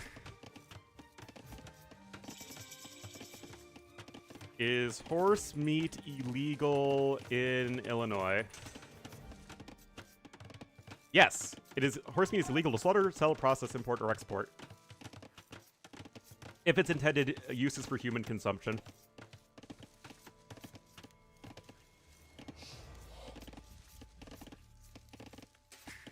Yeah, barbecue fits are very much male activities. Hey, ja. And in general, again, I'm not sure if it's the case in other countries, because, like, most cultures have some sort of grilling-based culture. Grilling-based activity. But that's very much a traditional male activity in America. Probably because horses are friends, not food, would be my guess.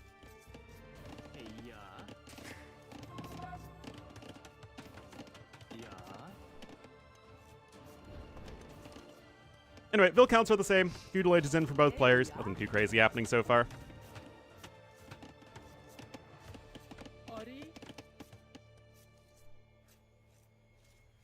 Like, would I eat horse? Probably, but not regularly.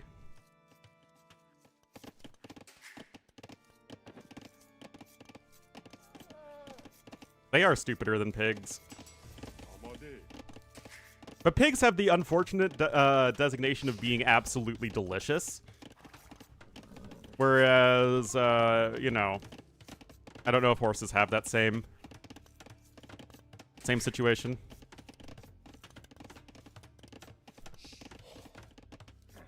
Yeah, of course, if you're hungry enough, you'll eat anything.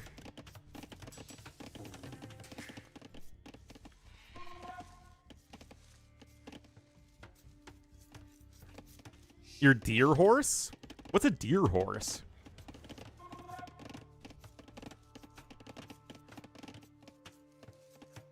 I mean, there is a lot of cognitive dissonance when it comes to eating, like, really any animal. I think for a lot of people, myself included. But, you know, it's one of those things where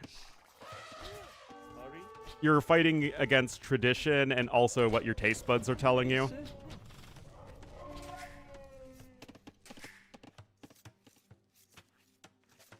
Anyway, yeah, that's been there for like a week. The countries are on my visit list. I mean, there really isn't any place where I'm like, oh, I never want to visit it ever. But, I mean, Europe and Asia, generally speaking, would be my priorities.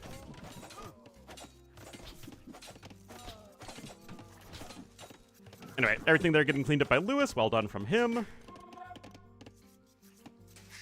Vivi's much closer to Castle Age, but he needs to find a way to get there safely, because that is 6 kills to 0 deaths right now for Lewis.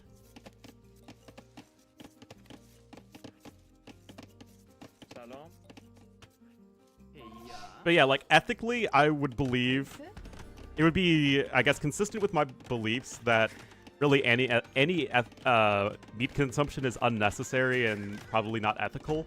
But also, I still love meat. It's like, it's not congruent with my ethics at all, but, you know, I need to have some vices in my life. Life is hard enough, man.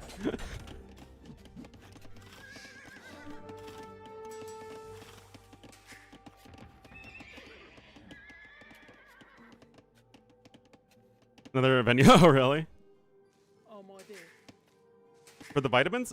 No, you can eat vegan and completely have a full, like, balanced nutritional diet. It's just more difficult.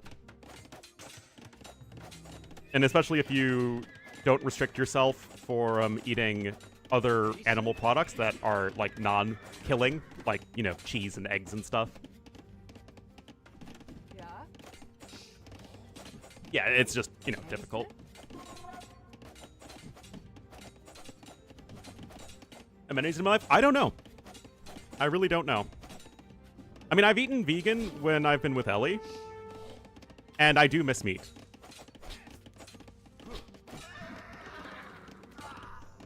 Anyway, Castle Age is actually coming in faster for Lewis. This is all coming up Millhouse for him.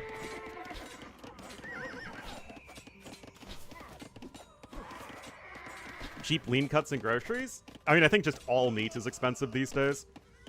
Although, guys, I think I told you guys this, but maybe some of you didn't hear it. I had to pay $9 for a head of bok choy because of the stupid tariffs in America. And I had no idea it was that expensive. Until I was, like, actually at the cash register. Yeah, the KD's even, but one dude's on his way up to Castle Age and the other isn't. Available? Oh, really? I don't really have that issue. In general, I try and use cheap cuts whenever possible. Okay, that was a nice couple kills.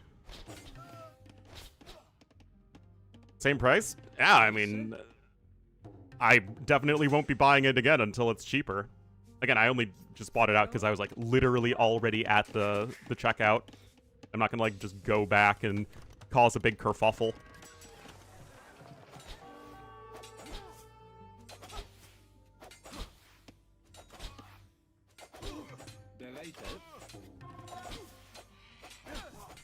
It's definitely better for the environment, and, well, it depends on what the meat is. Like, I don't think there's literally any way that beef is good for the environment.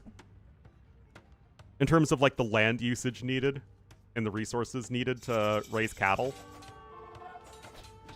But pigs, chickens, goats, sheep, I'm pretty sure are all environmentally sound ways of, you know, giving people the calories and nutrition that you need. Yeah, and you can, of course, take supplements for vitamins.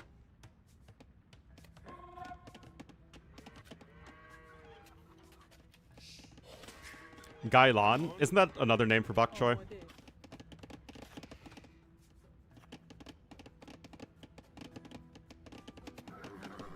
Milk and cheese? Yeah, but dairy cows and beef cows are different.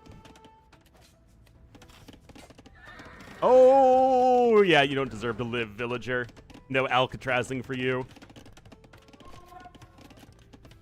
I mean, Vivi will be fine if he can make it to Castle Age safely, but with Elite Skirmisher coming in, the Knights are going to be here as well. I think it's going to be very tough to make it to Castle Age without taking big damage. Good gap to pork. Okay, interesting.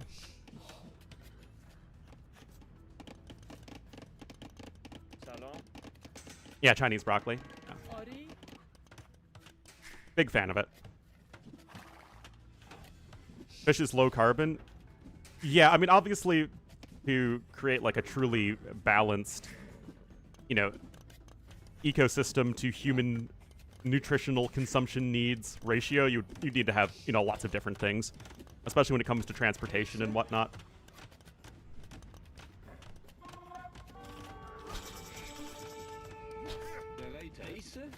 But I mean, there's so many different considerations. You need to, like, yes, there are the ethical considerations, there are the nutritional considerations, there are the logistical considerations.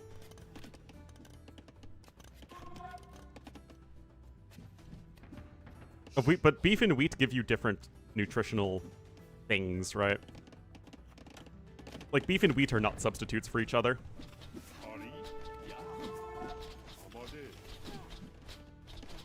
There are absolutely the taste considerations. Nobody wants to be eating, you know, just gruel, even if it is perfectly nutritious.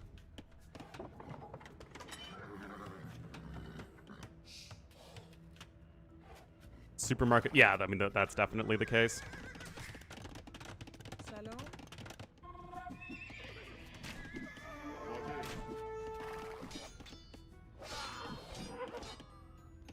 But cheese is great. No complaints there. Hello, Matroid.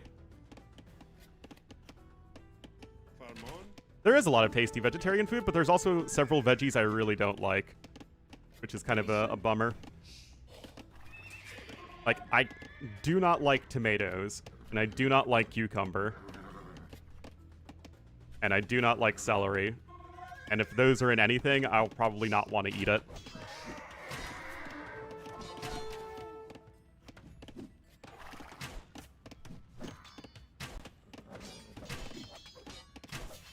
Yeah, I know. I mean, I wish I liked those things. I just, you know, don't. Anyway, second TC added in here for Lewis. He's a few bills ahead. University coming in. Nothing too crazy so far happening this game, though. Vivi's still on 1 TC, though, and he's not really able to utilize much of a military here. Why? I like tomato sauce. I just don't like eating actual tomatoes. It's very strange. Yeah, I don't like cucumbers, and I don't like pickled cucumbers. You know, pickles. Loves cucumber? Well, I'm sure the tortoise would absolutely love cucumber.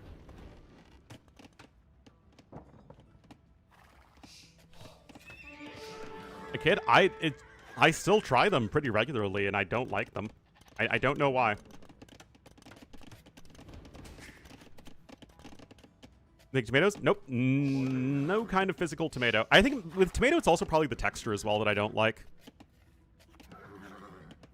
A food stream? I mean, what else are we going to do? Talk about the game that has a perfectly even KD with, you know, Lewis just going to be getting more and more of an advantage over time, but it's not going to pay off for a really long time?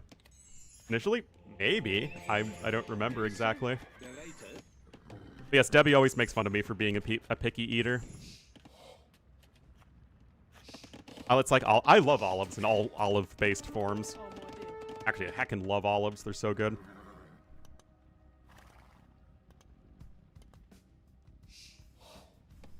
Caesar to tomato? Exactly. It's, if you buy tomato sauce, it will almost certainly have sugar in it. If you buy tomato paste, it's just tomato paste. So it depends.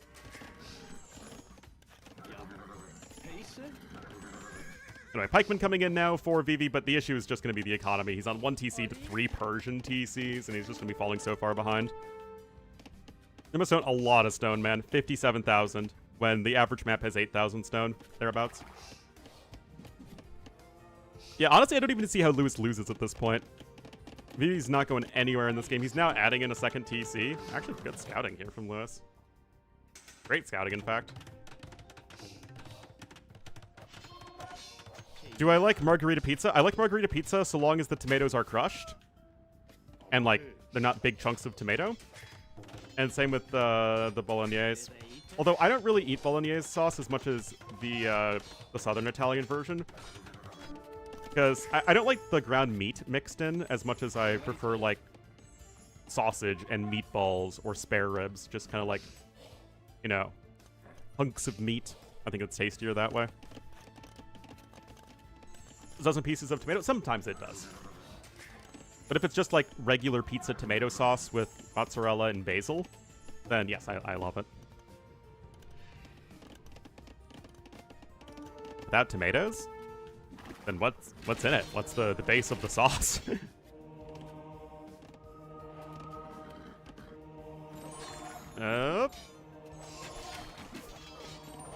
Well, this needs to be a very good fight for Vivi, and I just don't see how it is.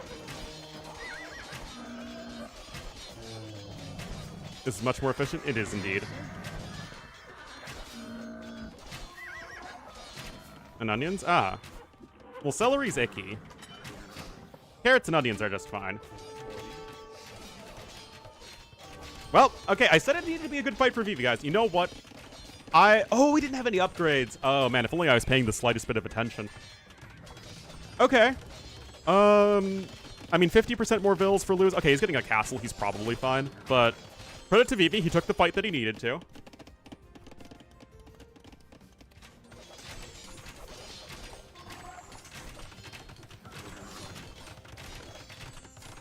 Ananas pizza? Oh, isn't that German for pineapple? The pizza's fine. Yeah, I think with me it's a texture thing with tomatoes. Tomato paste and tomato sauce are A-okay, but I don't like physical tomatoes.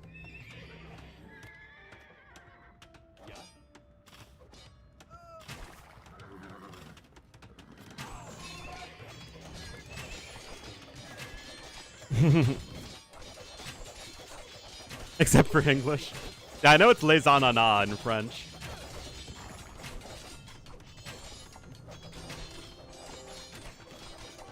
I don't know, pineapple makes sense. It's like an apple, you know, in terms of how it grows, but it's spiky. It's a pineapple. Yeah, Imp on the way for Lucy's probably just fine. Yeah, it's probably ananas in a lot of European languages. It's something different in Korean, though.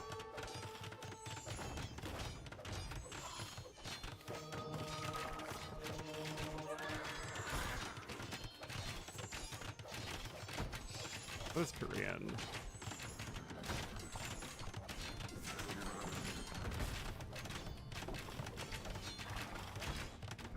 Oh, it's actually pineapple. I thought it was something different.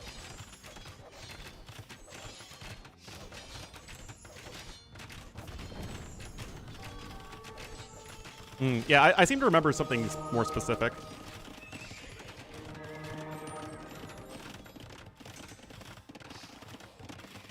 Anyway, Pikeman coming in. Imp should still be way too much of an advantage here for Lewis. But, you know what? Vivi's going for it.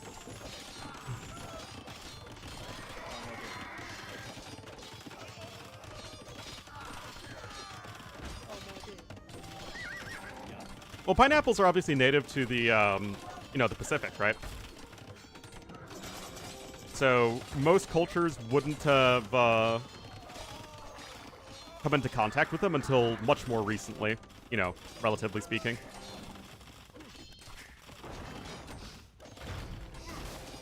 That's me. I completely disrespect Vivi. I mean, he's on his way up to Imp, but it still should be way too far behind. Crab is on the way. Chemistry's coming in. Aren't they? Really? I thought they were, like, from Polynesia. I guess those are coconuts I'm mixing them up with.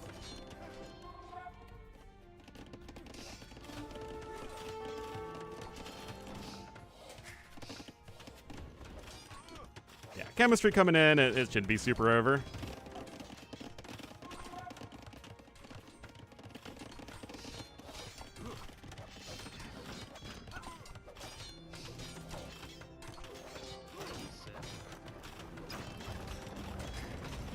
Yeah, French fries in English comes from Frenched potatoes, which is another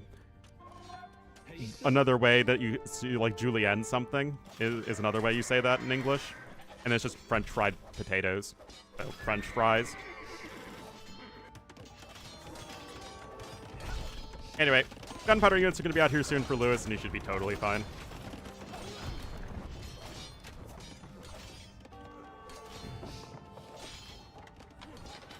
Love coconuts and everything but desserts. I like coconut milk. I'm not, like, the biggest fan of just eating coconut, though. It's fine.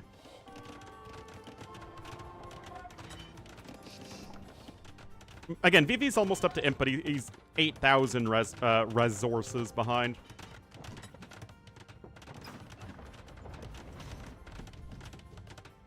Yeah, I mean, compositionally, you can play this as Goths and Imp, especially if you're just kind of stuck with only hand cannons as Lewis, but it's just the eco difference. The number difference is simply too significant, because remember, the difference in Castle Age time was huge, almost 3 minutes advantage to Castle Age, and Lewis added 1 TC right away, and Vivi didn't add a TC until, like, the 30-minute mark. And unfortunately, that's really all there is to it.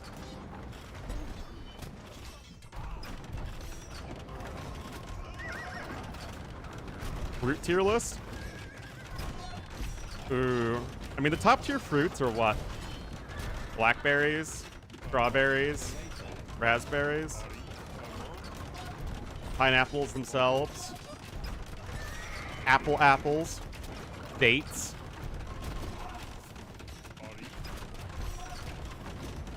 I mean, there's lots of good stuff there.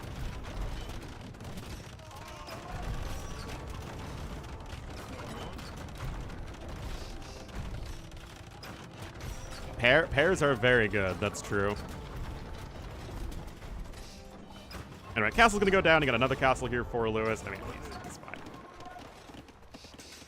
he's fine. He's fine, he's fine, he's fine. I guess Vivi has 5 relics, which is nifty, but it really doesn't matter. Again, it's just... Sometimes AoE boils down to numbers, and the numbers are way too in favor of Lewis for Vivi to do a whole lot about it.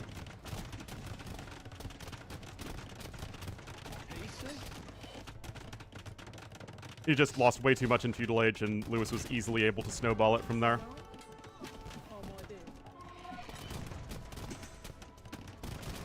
So, plums? Yeah, I like plums more than prunes. As in, I like them nice and juicy as opposed to dried.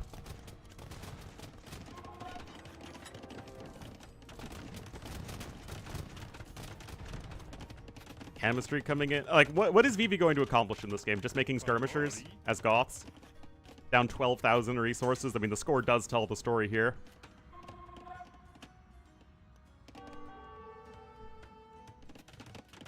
It's pretty ogre. Oh wait, it's past noon. All right, hold on, guys. Let me double check here. All right, okay. So the embargo is up, guys. I have early access to Chronicles. That is finally now a thing. And I can show you guys the new civs and stuff, and I can show you guys the first 3 scenarios. Honestly, I've been working so hard on my history of the civs video that I've only... Like, I spent like 2 minutes looking at Chronicles. But it is now embargoed, or unembargoed, and I will... go ahead and show you guys the new civs after this.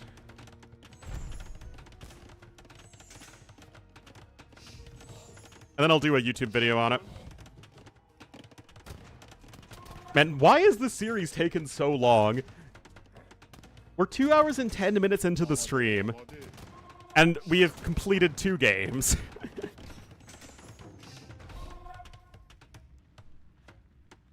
Are the Macedonian yucks? I don't know yet. They do have a minimum range, though. I did see that. Also, Thracians have a really weird bonus that's like... buildings, except town centers, can be placed on any elevation. So you're gonna get some really derpy-looking stuff.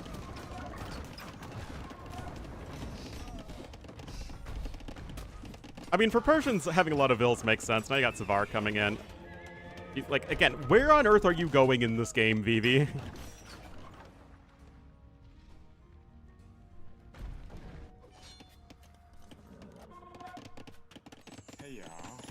It's a 17,000 resources lead.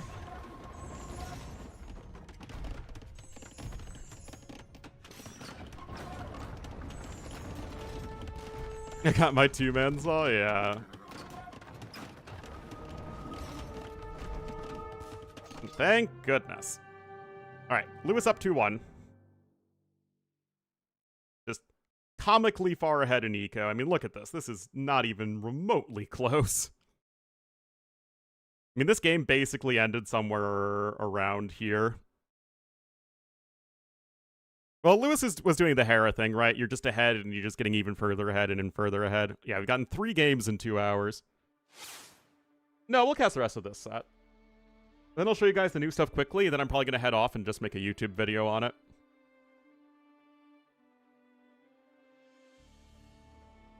$30 months for the Stoozy, bravo. Wololo. Thank you so much.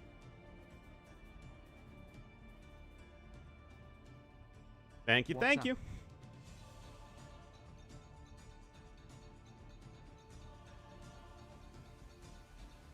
Alright, we have the lobby. I can't show you guys, like, right now, because I need to switch patch for it.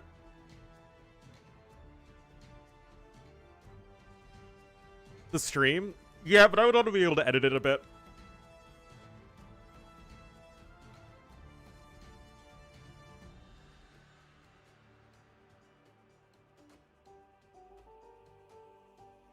And hello, Romful.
Well, fine. I'll show you guys a preview on stream, but once the series is done, we'll finish casting it.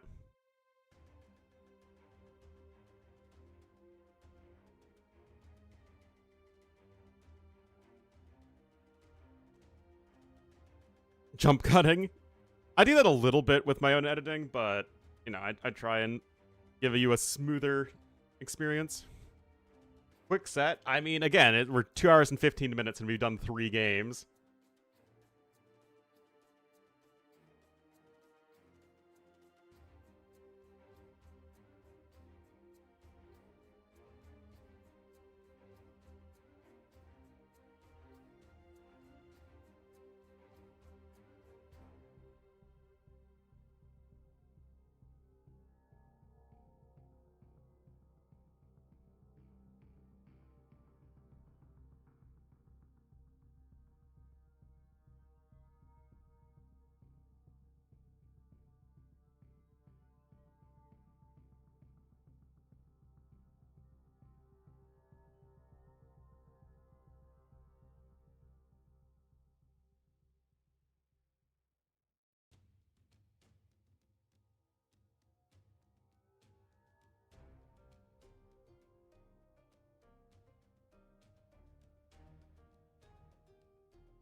The actual playtime? Yeah, I guess that's just what happens is you can get, like, really slow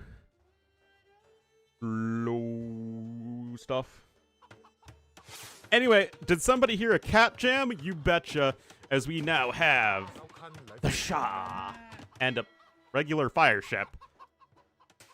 Vivi in the blue as the Vietnamese to the west. Tournament life, well, I guess series life on the line. Into the east in the red as the Bulgarians, it is Lewis, and that is a lot of fish to the north and south of the map. On a map that's kind of like islands with the big shallows crossing. Anyway, Vivi is Vietnamese again. He was Vietnamese in game number 1. And Lewis is going to be the Bulgarians. Now, Bulgarians should basically just be worse than Vietnamese here in basically every way on this map. Yeah, Vietnamese are basically just better here.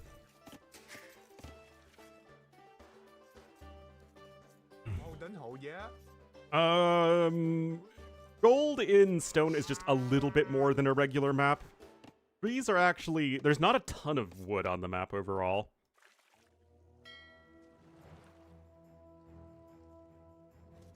And we'll have to see if there's going to be a restart. Vietnamese also get to see where the opposing town center is, which is nice, again, in a hyper-random situation.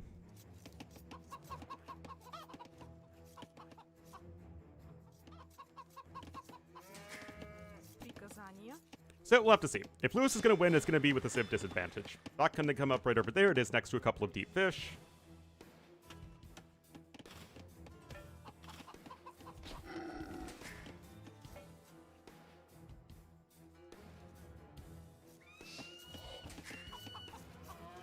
Yeah, I really have no idea what's going on with the naval rework. Like, I literally know nothing.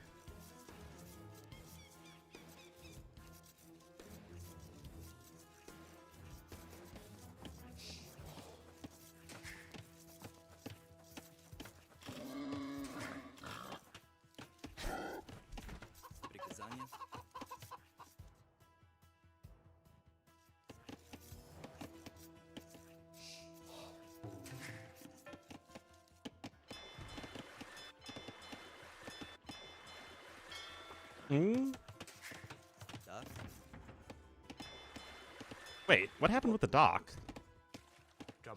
Oh, the fire ship. Oh, wait, Vivi lost a Vil. Oh, never mind. Never mind. Wait, what's a Chronicles copy?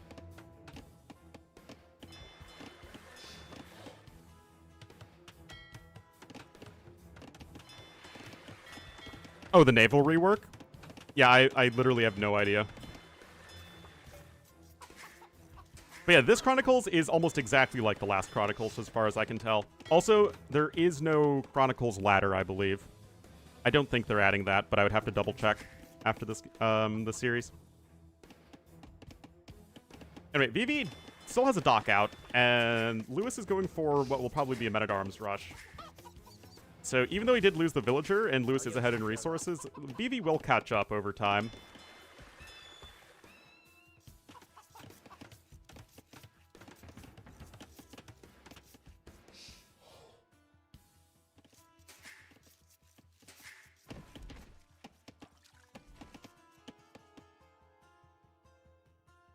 What are you guys talking about?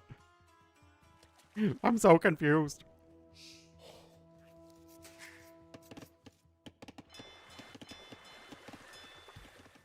Alright, Feudal Age is on the way here for Lewis. 24 pop. Huh. Well, I guess the Shah doesn't... it's kind of like 22 pop, right? Or 23 pop.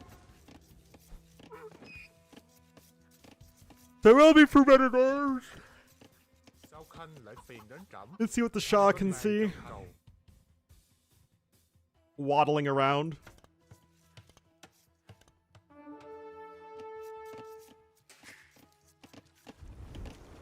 Fire ships are fire shipping.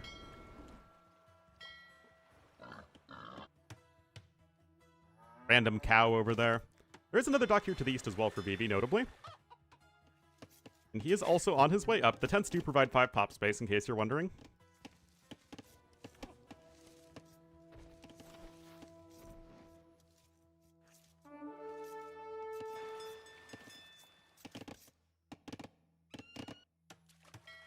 Got those repairs coming in on the fire ships as needed, and here come the militia across the map. There is a wolf that's going to come say hi. Oh, just as the men-at-arm upgrade comes in. Perfect sync.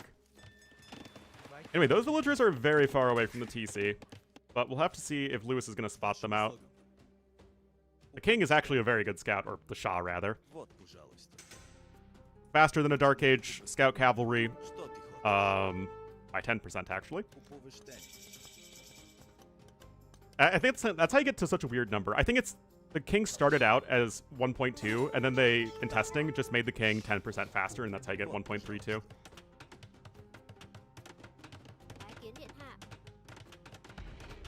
Tower coming in. Oh yeah, I have early access to Chronicles.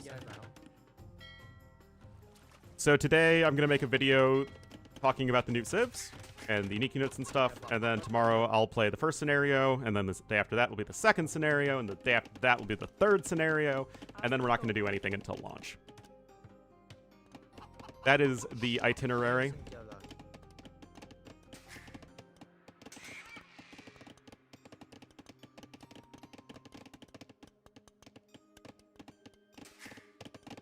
I don't know anything about her water rework.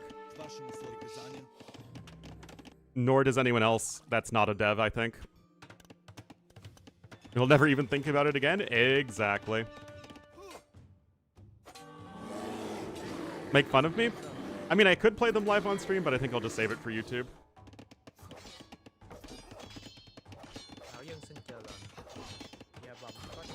Well, men-at-arms aren't really doing a whole heck of a lot right now. And Vivi is fighting his way back here on the water. Got his own archery range in. Those vills are safe. And now the forward archery range is coming in for Lewis, who's going to try and keep up with the pressure. But he only has one fishing ship to 5.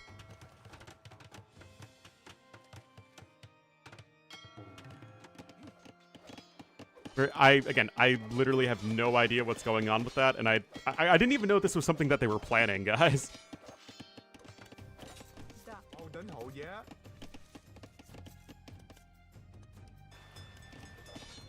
The second Chronicles is basically the same exact thing as the first Chronicles. So if you like the first Chronicles, the second Chronicles is worth buying, and if you didn't, it's not worth buying. It's more of the same, basically. I still have to be careful, though, against those men-at-arms. Didn't play the first one? Well, I did a full-blown review of it. I mean, I'm going to play the campaigns, and I'll probably enjoy them. And that's it, and then I'll never touch it again. Alright, defensive watchtower coming in over here as well. You can see Vivi is mining some stone.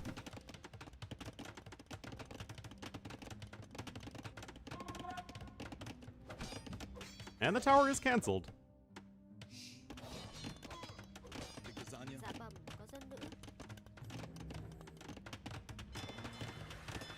More Navy stuff coming in. Both players still have their Castle Age ship alive.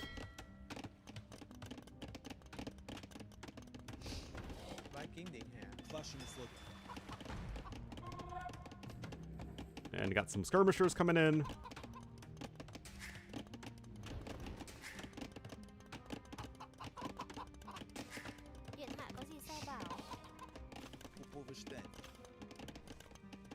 Still running around. But really nothing terribly decisive happening right now.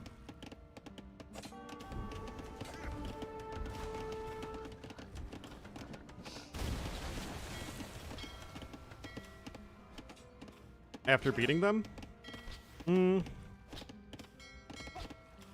mean, I have replayed all of the campaigns multiple times, but it's not something I really do just for funsies. Yeah, so they did say, I think, somewhere, that they got feedback that standard or easy was too difficult in the first Chronicles, and that hard was too easy. So basically that there wasn't enough differentiation in between difficulties. So I think they made hard harder and easy easier. I think I read that somewhere.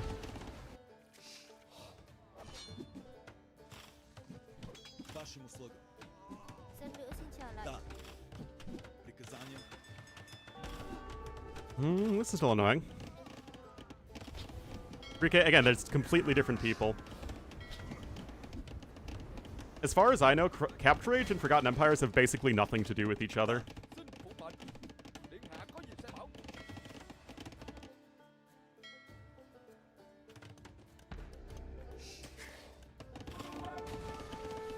I guess you blow up the Ville right there. Still, losing your Castle Age Fireship is no bueno, especially since Lewis can just repair his again.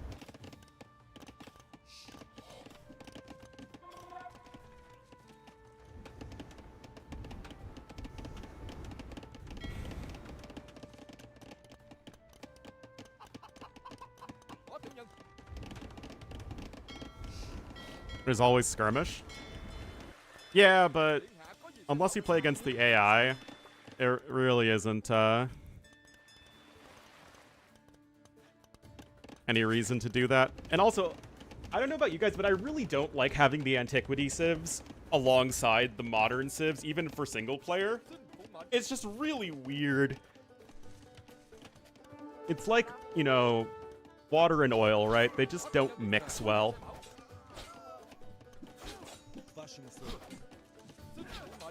Oh, Vivi is here with some archers, but there are plenty of skirmishers on standby, so that even without the upgrades, this is likely good enough here for Lewis.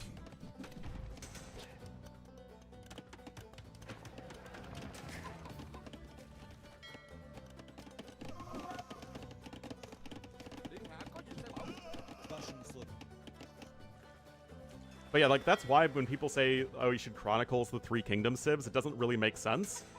Because, again, Three Kingdoms and Chronicles are made by different people.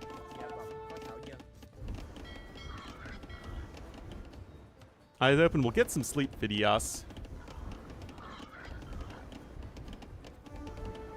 Mission 1 on YouTube, oh man. What can I do, man? I doubt he's gonna play the full thing for YouTube.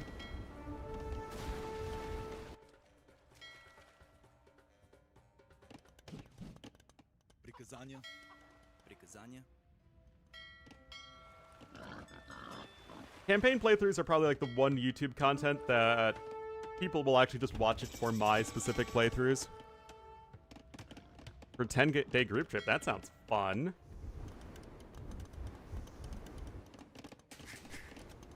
Fun, fun, fun. Oh boy, crep host incoming.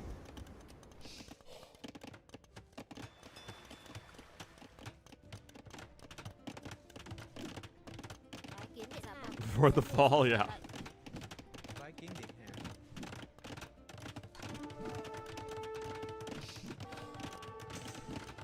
Islands, ah. Well, I think when people go to Greece, they mostly visit the islands, right? Because Greece did the whole thing where they separated their major population centers from their tourist destinations in terms of what they promote, so that you can have the highly sanitized, picturesque stuff for tourists without having to, you know, put that alongside the issues that most of the people face.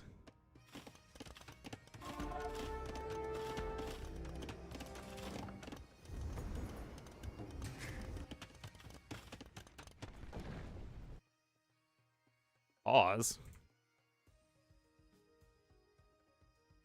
Like Athens? I mean, I'm sure Athens is, you know, visited by plenty of tourists, but I don't think anywhere near as much as the islands are.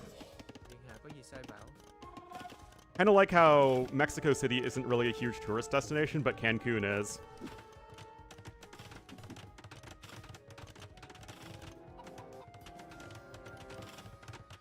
Squirts tourists. Alright, night upgrades coming in. We don't have a Konik on the way, unfortunately, because it's not a skirmisher.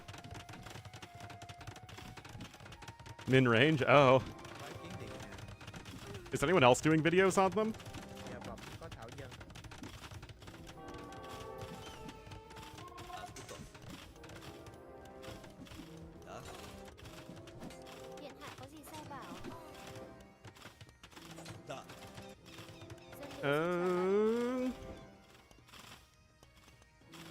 Another crep post in.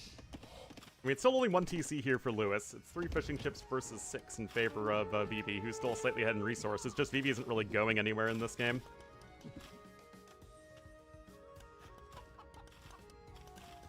Indeed, it is actual crepe hosts. Hosts made of crepes.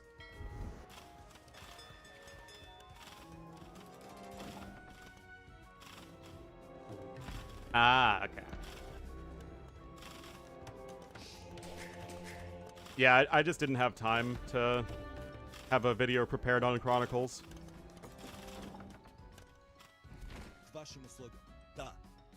Not that I think it's going to be that big of a deal.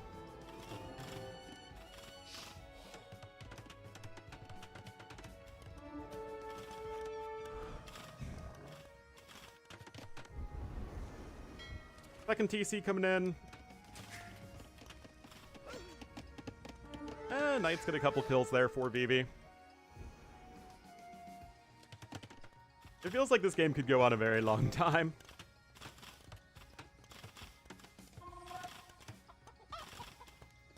How entertaining Spirit's videos are.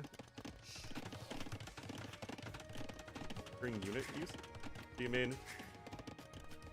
I mean, I do think Spirit of Law makes fun videos, but he kind of does his own thing that's extremely well polished and presented.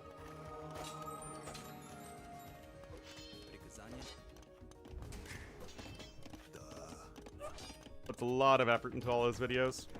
I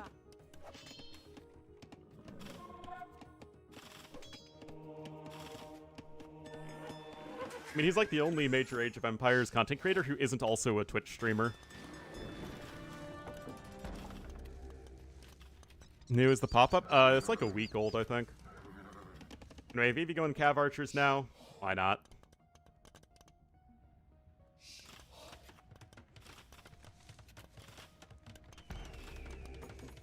Có gì sai bảo?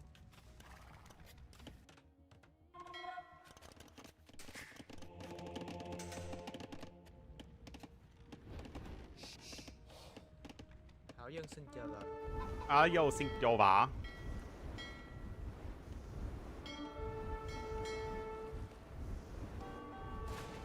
Validation, there you go. Lewis gets some more kills over there.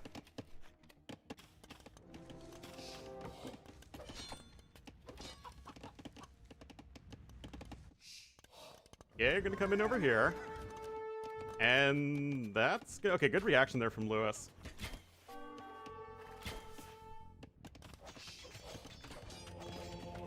Monastery there as well. I mean, Vivi still does have his fishing ships, and he also has Wheelbarrow, I guess, but it does feel like Lewis is just kind of cruising at the moment.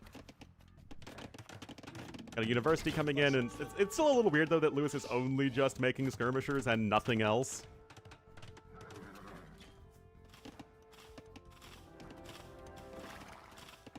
But he is getting ballistics for said skirmishers.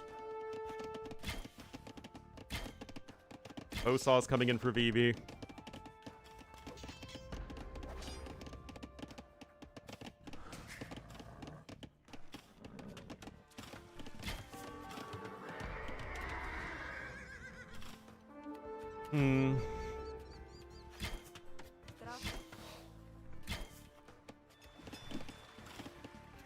Almost with ballistics, but not there yet. Vivi is going to add in his own second TC. And this is just one of those games where it feels like neither player's really committing to that much. So the game just kind of keeps on moving on. Vivi is ahead, though, by around 800 resources, which is nice for him, although Lewis still has the overall workers' advantage. Lewis is coming in here with a relic, though.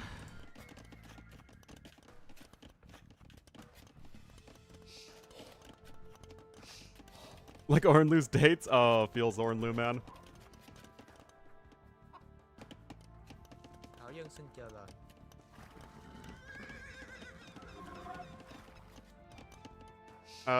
Bosaw coming in.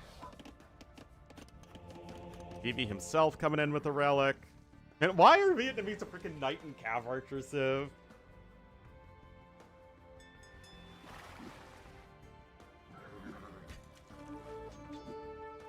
It's like Bulgarians are being played as a skirm civ and Vietnamese are a knight and cav archer civ. What is the world coming to?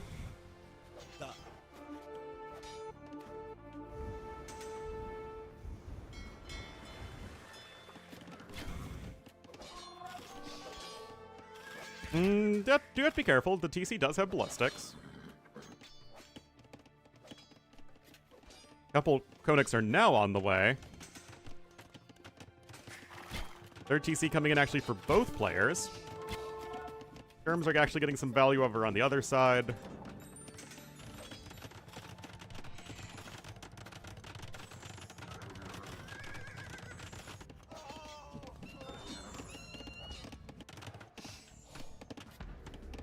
Lewis trying to come in here with the defensive watchtower. Dạ vâng, có thảo dân.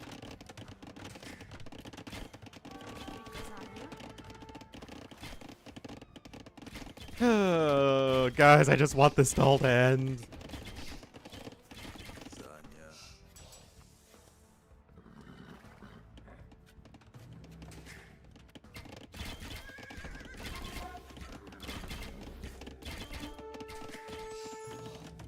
More ranges coming in for Lewis. Oh my god. Interact with my chat? Why would I want to do that? I don't like you guys. Third relic coming in for Lewis. Oh, whoa, the TC actually was denied for now. Okay, well that's a bit of a win there for Lewis, who is actually steadily climbing further ahead in terms of resources. Well, in terms of bills, resources are actually still in favor of Vivi. My only income, that's true. I really have no leverage, do I? Handcart coming in as well for Vivi. Still no horse collar, of course. Big Sag. And Vivi is mining some more stone to work towards the castles. But, like, Lewis went with the forward crep posts, but then he never really kept it up. Now he's on a bunch of TCs behind. He's kind of with too many bills on wood and not enough bills on the other resources. The feeling's mutual, yeah. Indeed.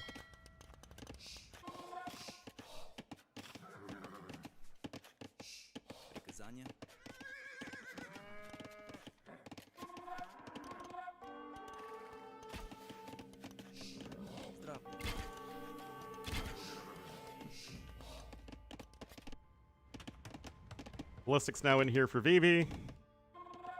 Battle cows? I wouldn't mess with a battle cow. Gets a nice fishing ship snag there. Resources collector basically catching up. And I mean, look at this macro here from Lewis. It is going to be much better this game than it is for Vivi, although Vivi does have handcart, but that's actually not coming in for Lewis, so that's going to balance out just fine. I wonder if they have their Shah alive. Lewis does. Well, yeah, I mean, Lewis's macro has been quite good.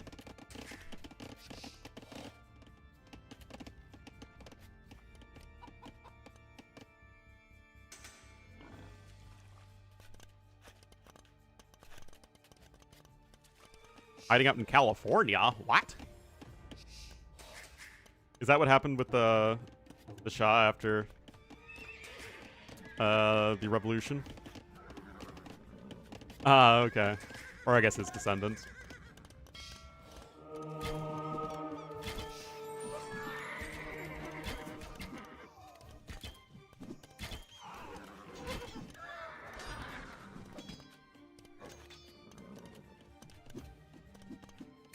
Oh, still getting more value.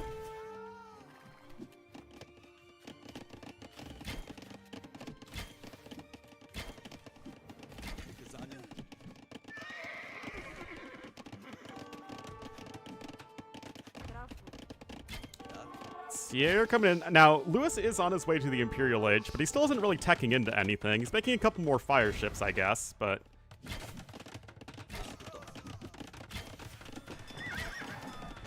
I don't know. There just isn't really any transition. And I feel like that's also kind of part of the meta right now, where... Yeah, that's what I thought. Was that the Shah died shortly after the revolution? There's a castle there. But it's like, because mid-game is so dominated by skirmishers and cav archers, that players just constantly need to make these huge 180 tech switches in Imperial Age to whatever imp army they want to go for.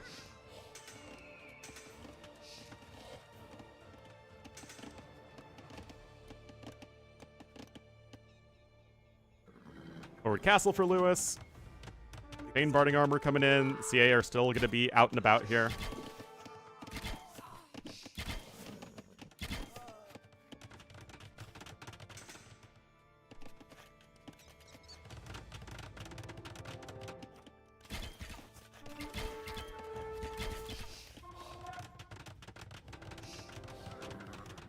The Drushina. But that's for Slavs, not Bulgarians.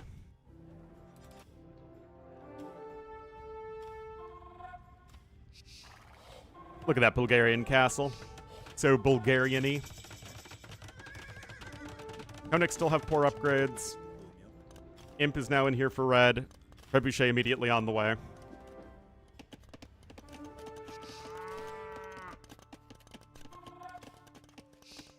Embrace the Baggins.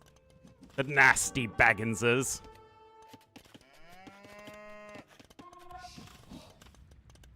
More CA coming in for Vivi. Getting chemistry. You already have Bracer. So although Koniks are still going to be your go-to power unit for full-on post-imp, you need the skirms first. What's it? It's random sibs is what it is.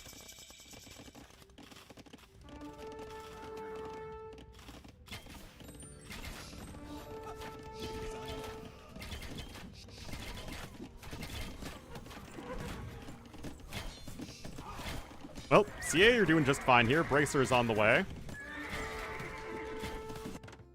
TC on the opposite side of the map, what?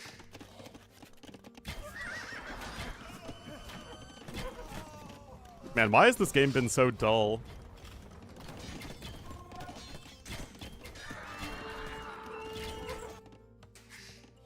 Oh my goodness.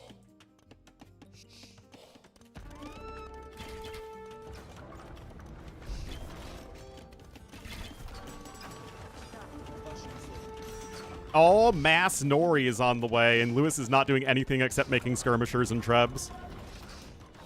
Like I suggested, well, I did feel like I owed it to you guys to finish the series I started.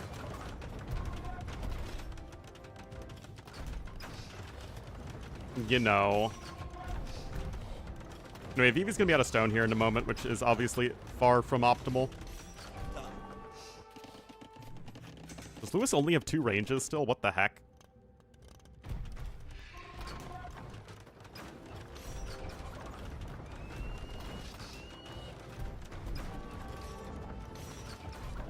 I mean, the first game was a lot of fun.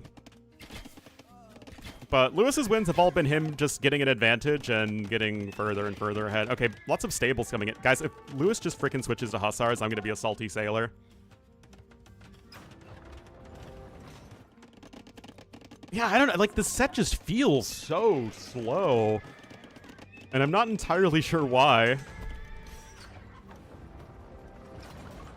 Dude, go Konix, man! You've got like a gajillion stone.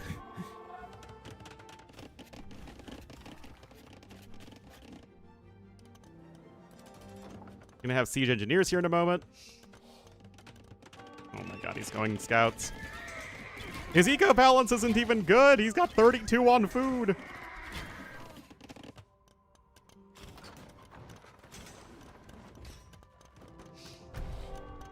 Siege workshop coming in.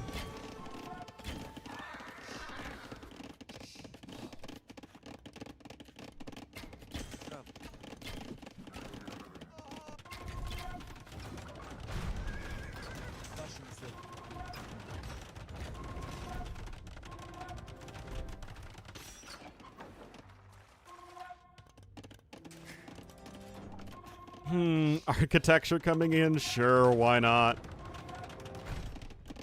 I mean, Lewis is getting so far ahead economically, it really doesn't matter what he does, but... man.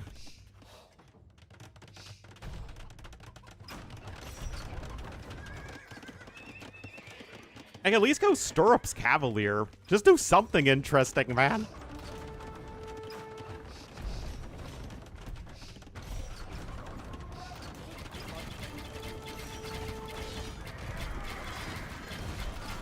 Nice snipe there.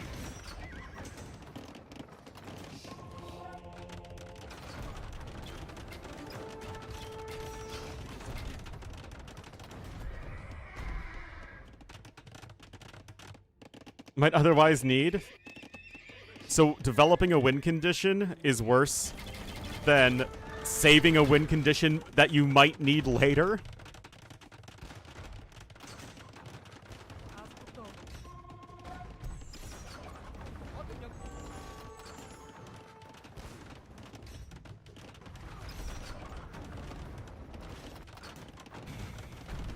Nice snipe there.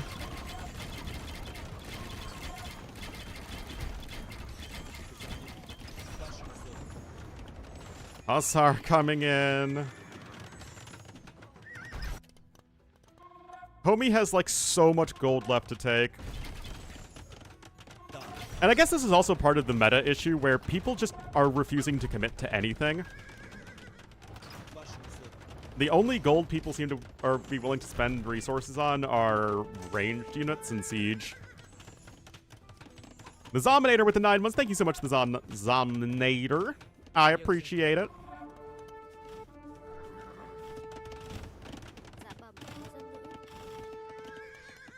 Well, we have fully upgraded Syrup Hussars. Vivi's coming in with the big counterattack, though.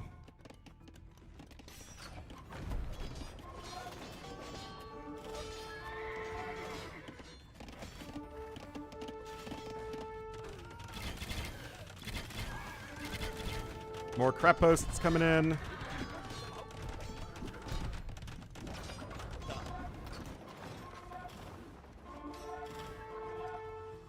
Can scripture reduce the gold cost of melee? I don't know. I feel like people still wouldn't even get it done.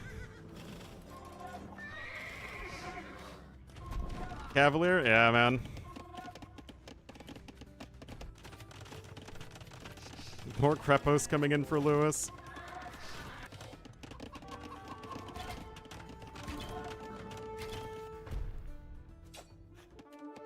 G? Oh, Vivi simply asserting that he is a straight up G. Thank goodness that was over. Oh my goodness. That was painful. That was really painful, actually. In a day-to-day conversation, never except when casting. So, well done there to Lewis. He will move on to the next round. Let me show you guys off the Chronicle stuff real quick before I head off, and then I'll make a video on the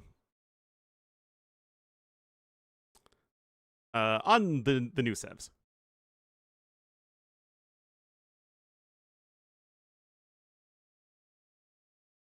Betas. I think this one is the correct beta.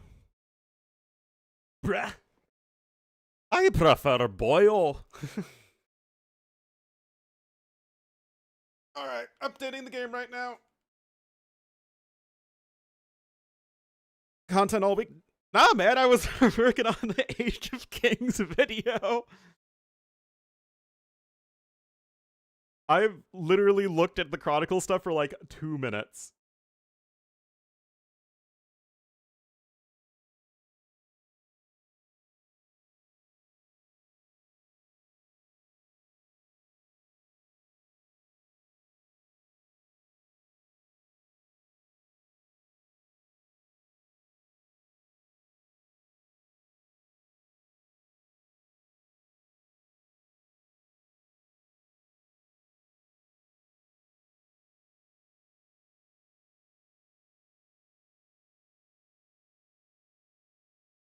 Alright, almost there. Yeah, I need to update my game to go to the beta.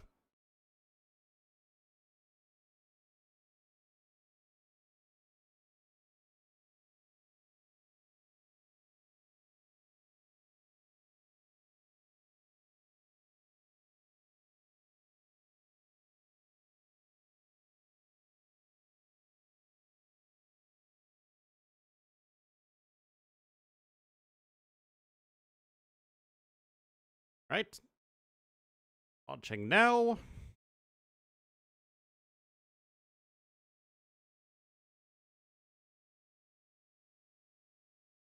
Long hair? I've had hair that's gone, like, down to here-ish, but my hair goes out, not down for the most part.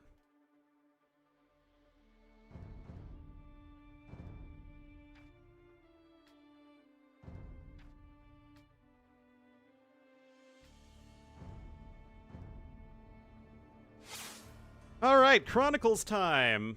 Oh, first I want to check... So in the beta... Yeah, it's still Empire Wars, so there isn't a Chronicles ladder. If you go to Grand Campaign, you can see Alexander the Great. It's, like, the same exact thing as before.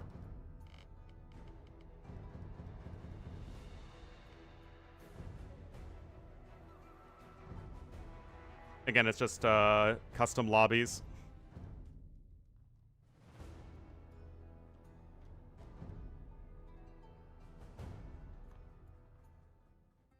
Yeah, you can still get, like, the civilization set if we just go Chronicles. Just these guys. But if I go to the tech tree, it doesn't work. So even if I go to civilization set Chronicles, I still have to go through literally all of the civs. Anyway, where are we at? Alright, Macedonians! Infantry and cavalry civilization. Take 10% less damage from enemies on higher elevation, so they're going to be doing 15% more damage instead of 25% more damage. Recruitment doctrines are available at the barracks, archery range, and stable. I have no idea what that means. But we have phalangites here. Infantry armor upgrades apply to cavalry. Okay. You just need to get one set of upgrades, I guess, for infantry and cavalry. And this is, like, the important civ to play, right? Because it's the one you play through the entire campaign.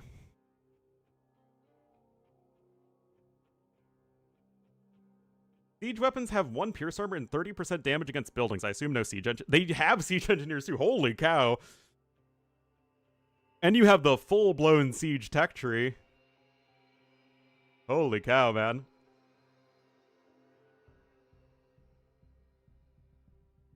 It's just Alexander, I think. Team bonus is outposts can be individually upgraded to fortified outposts. Okay. Wait, fires arrows but cannot garrison units inside? Increases the speed of nearby units by 20%. Okay. 2 attack, oh boy. Oh, it doesn't even have... Wait, it's a fortified outpost and it has no more HP. What? Okay, so the companion cavalry. Okay, so it's basically a cavalier that is like a samurai.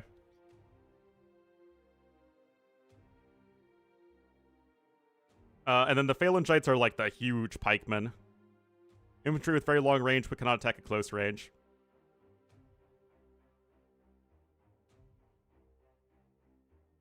Unique techs, veteran chiliarchs. What's a chiliarch?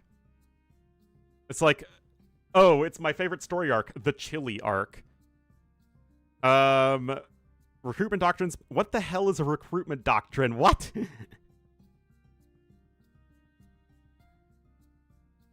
It doesn't say. Disables, ends of the world. Fortified outposts heal nearby units. Okay. And then Pejeterai. Minimum attack for the phalangites reduced. And then Sarissiphorai. Companion cavalry getting a speed charge attack. Alright. So yeah, Macedonians seem pretty flexible. You have good infantry, cavalry, and siege.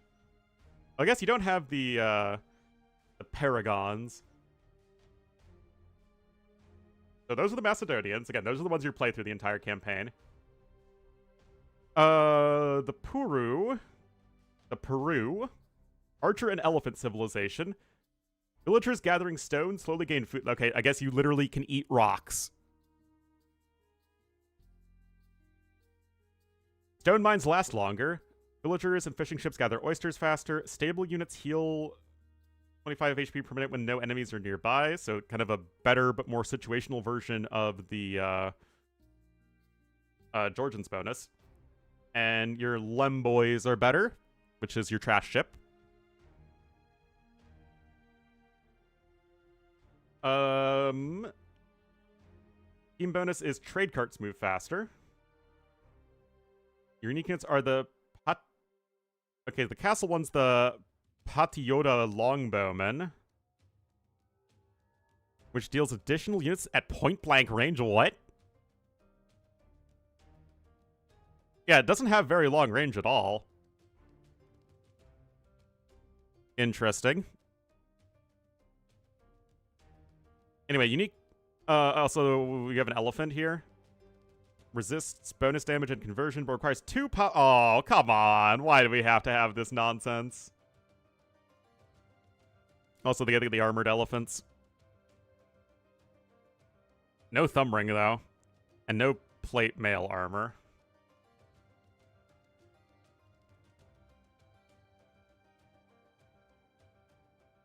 Oh yeah, unique text.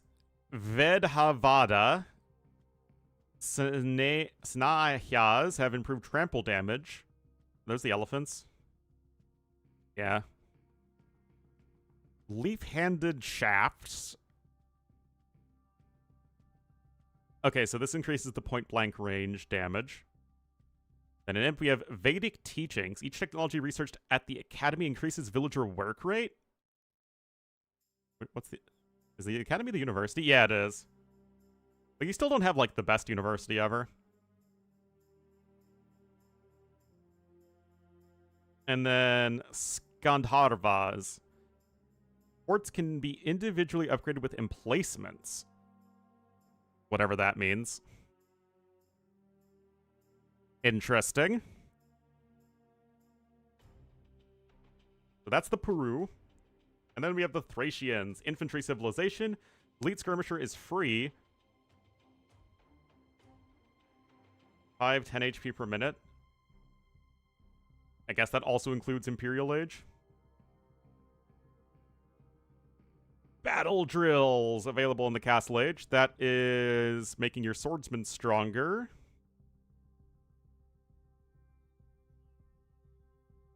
Yeah, oh, this one. All buildings except TCs can be built on any elevation. That is going to have some goofy looking stuff.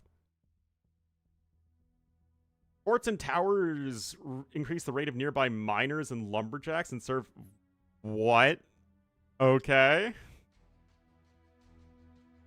Alright then. Shepherds and hunters slowly generate gold while gathering from animals. I guess we're just doing this with all the resources. Most buildings have extra line of sight, so they're kind of a defensive civilization too, it seems. Their unique unit, they just have one, is the Rumphia Warrior.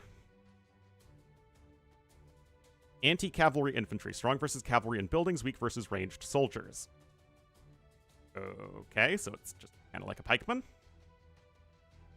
And the unique texts are Odomantian Raiders. Infantry and cavalry gain cold from killing enemy. Oh, okay. So it's basically like chieftains. And then D Plunderers, Spearmans, Hoplites, Rumphia Warriors gain wood food gold from destroying damaging enemy buildings. Okay, this is so weird. And then Bessian Metalworking, Levy Line, Lancer Line, and Rumphia Warriors strip armor from targets when... Okay, so you turn everything into an Obuk. And then Peltists, Skirmishers, Projectiles, damage units on pass-through! Oh, boy. Oh, boy. Interesting.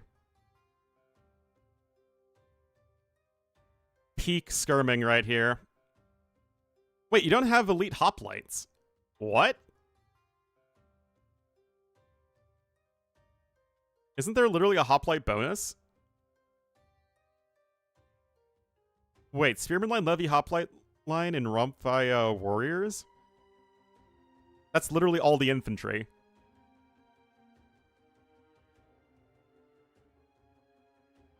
Well, I guess you get skirms instead of slingers. No blast furnace or plate mail armor, though. Isn't that pretty lousy, then, for your infantry? What? Your siege is also terrible. Oh my goodness.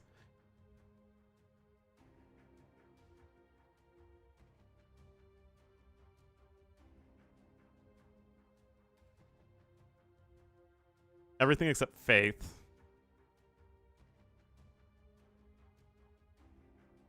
Yeah, it definitely is odd. But those are the new civs. Thracians, Puru, and of course Macedonians.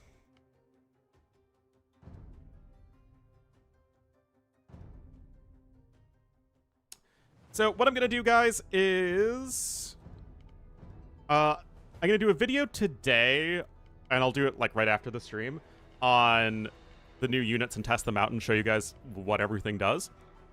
And then the next 3 days will be the first 3 scenarios here. Yes, Macedonia does have access to bugs. Anyway, guys, that's going to be it for me today. Thank you so much for watching. Yeah, I'll see you guys later.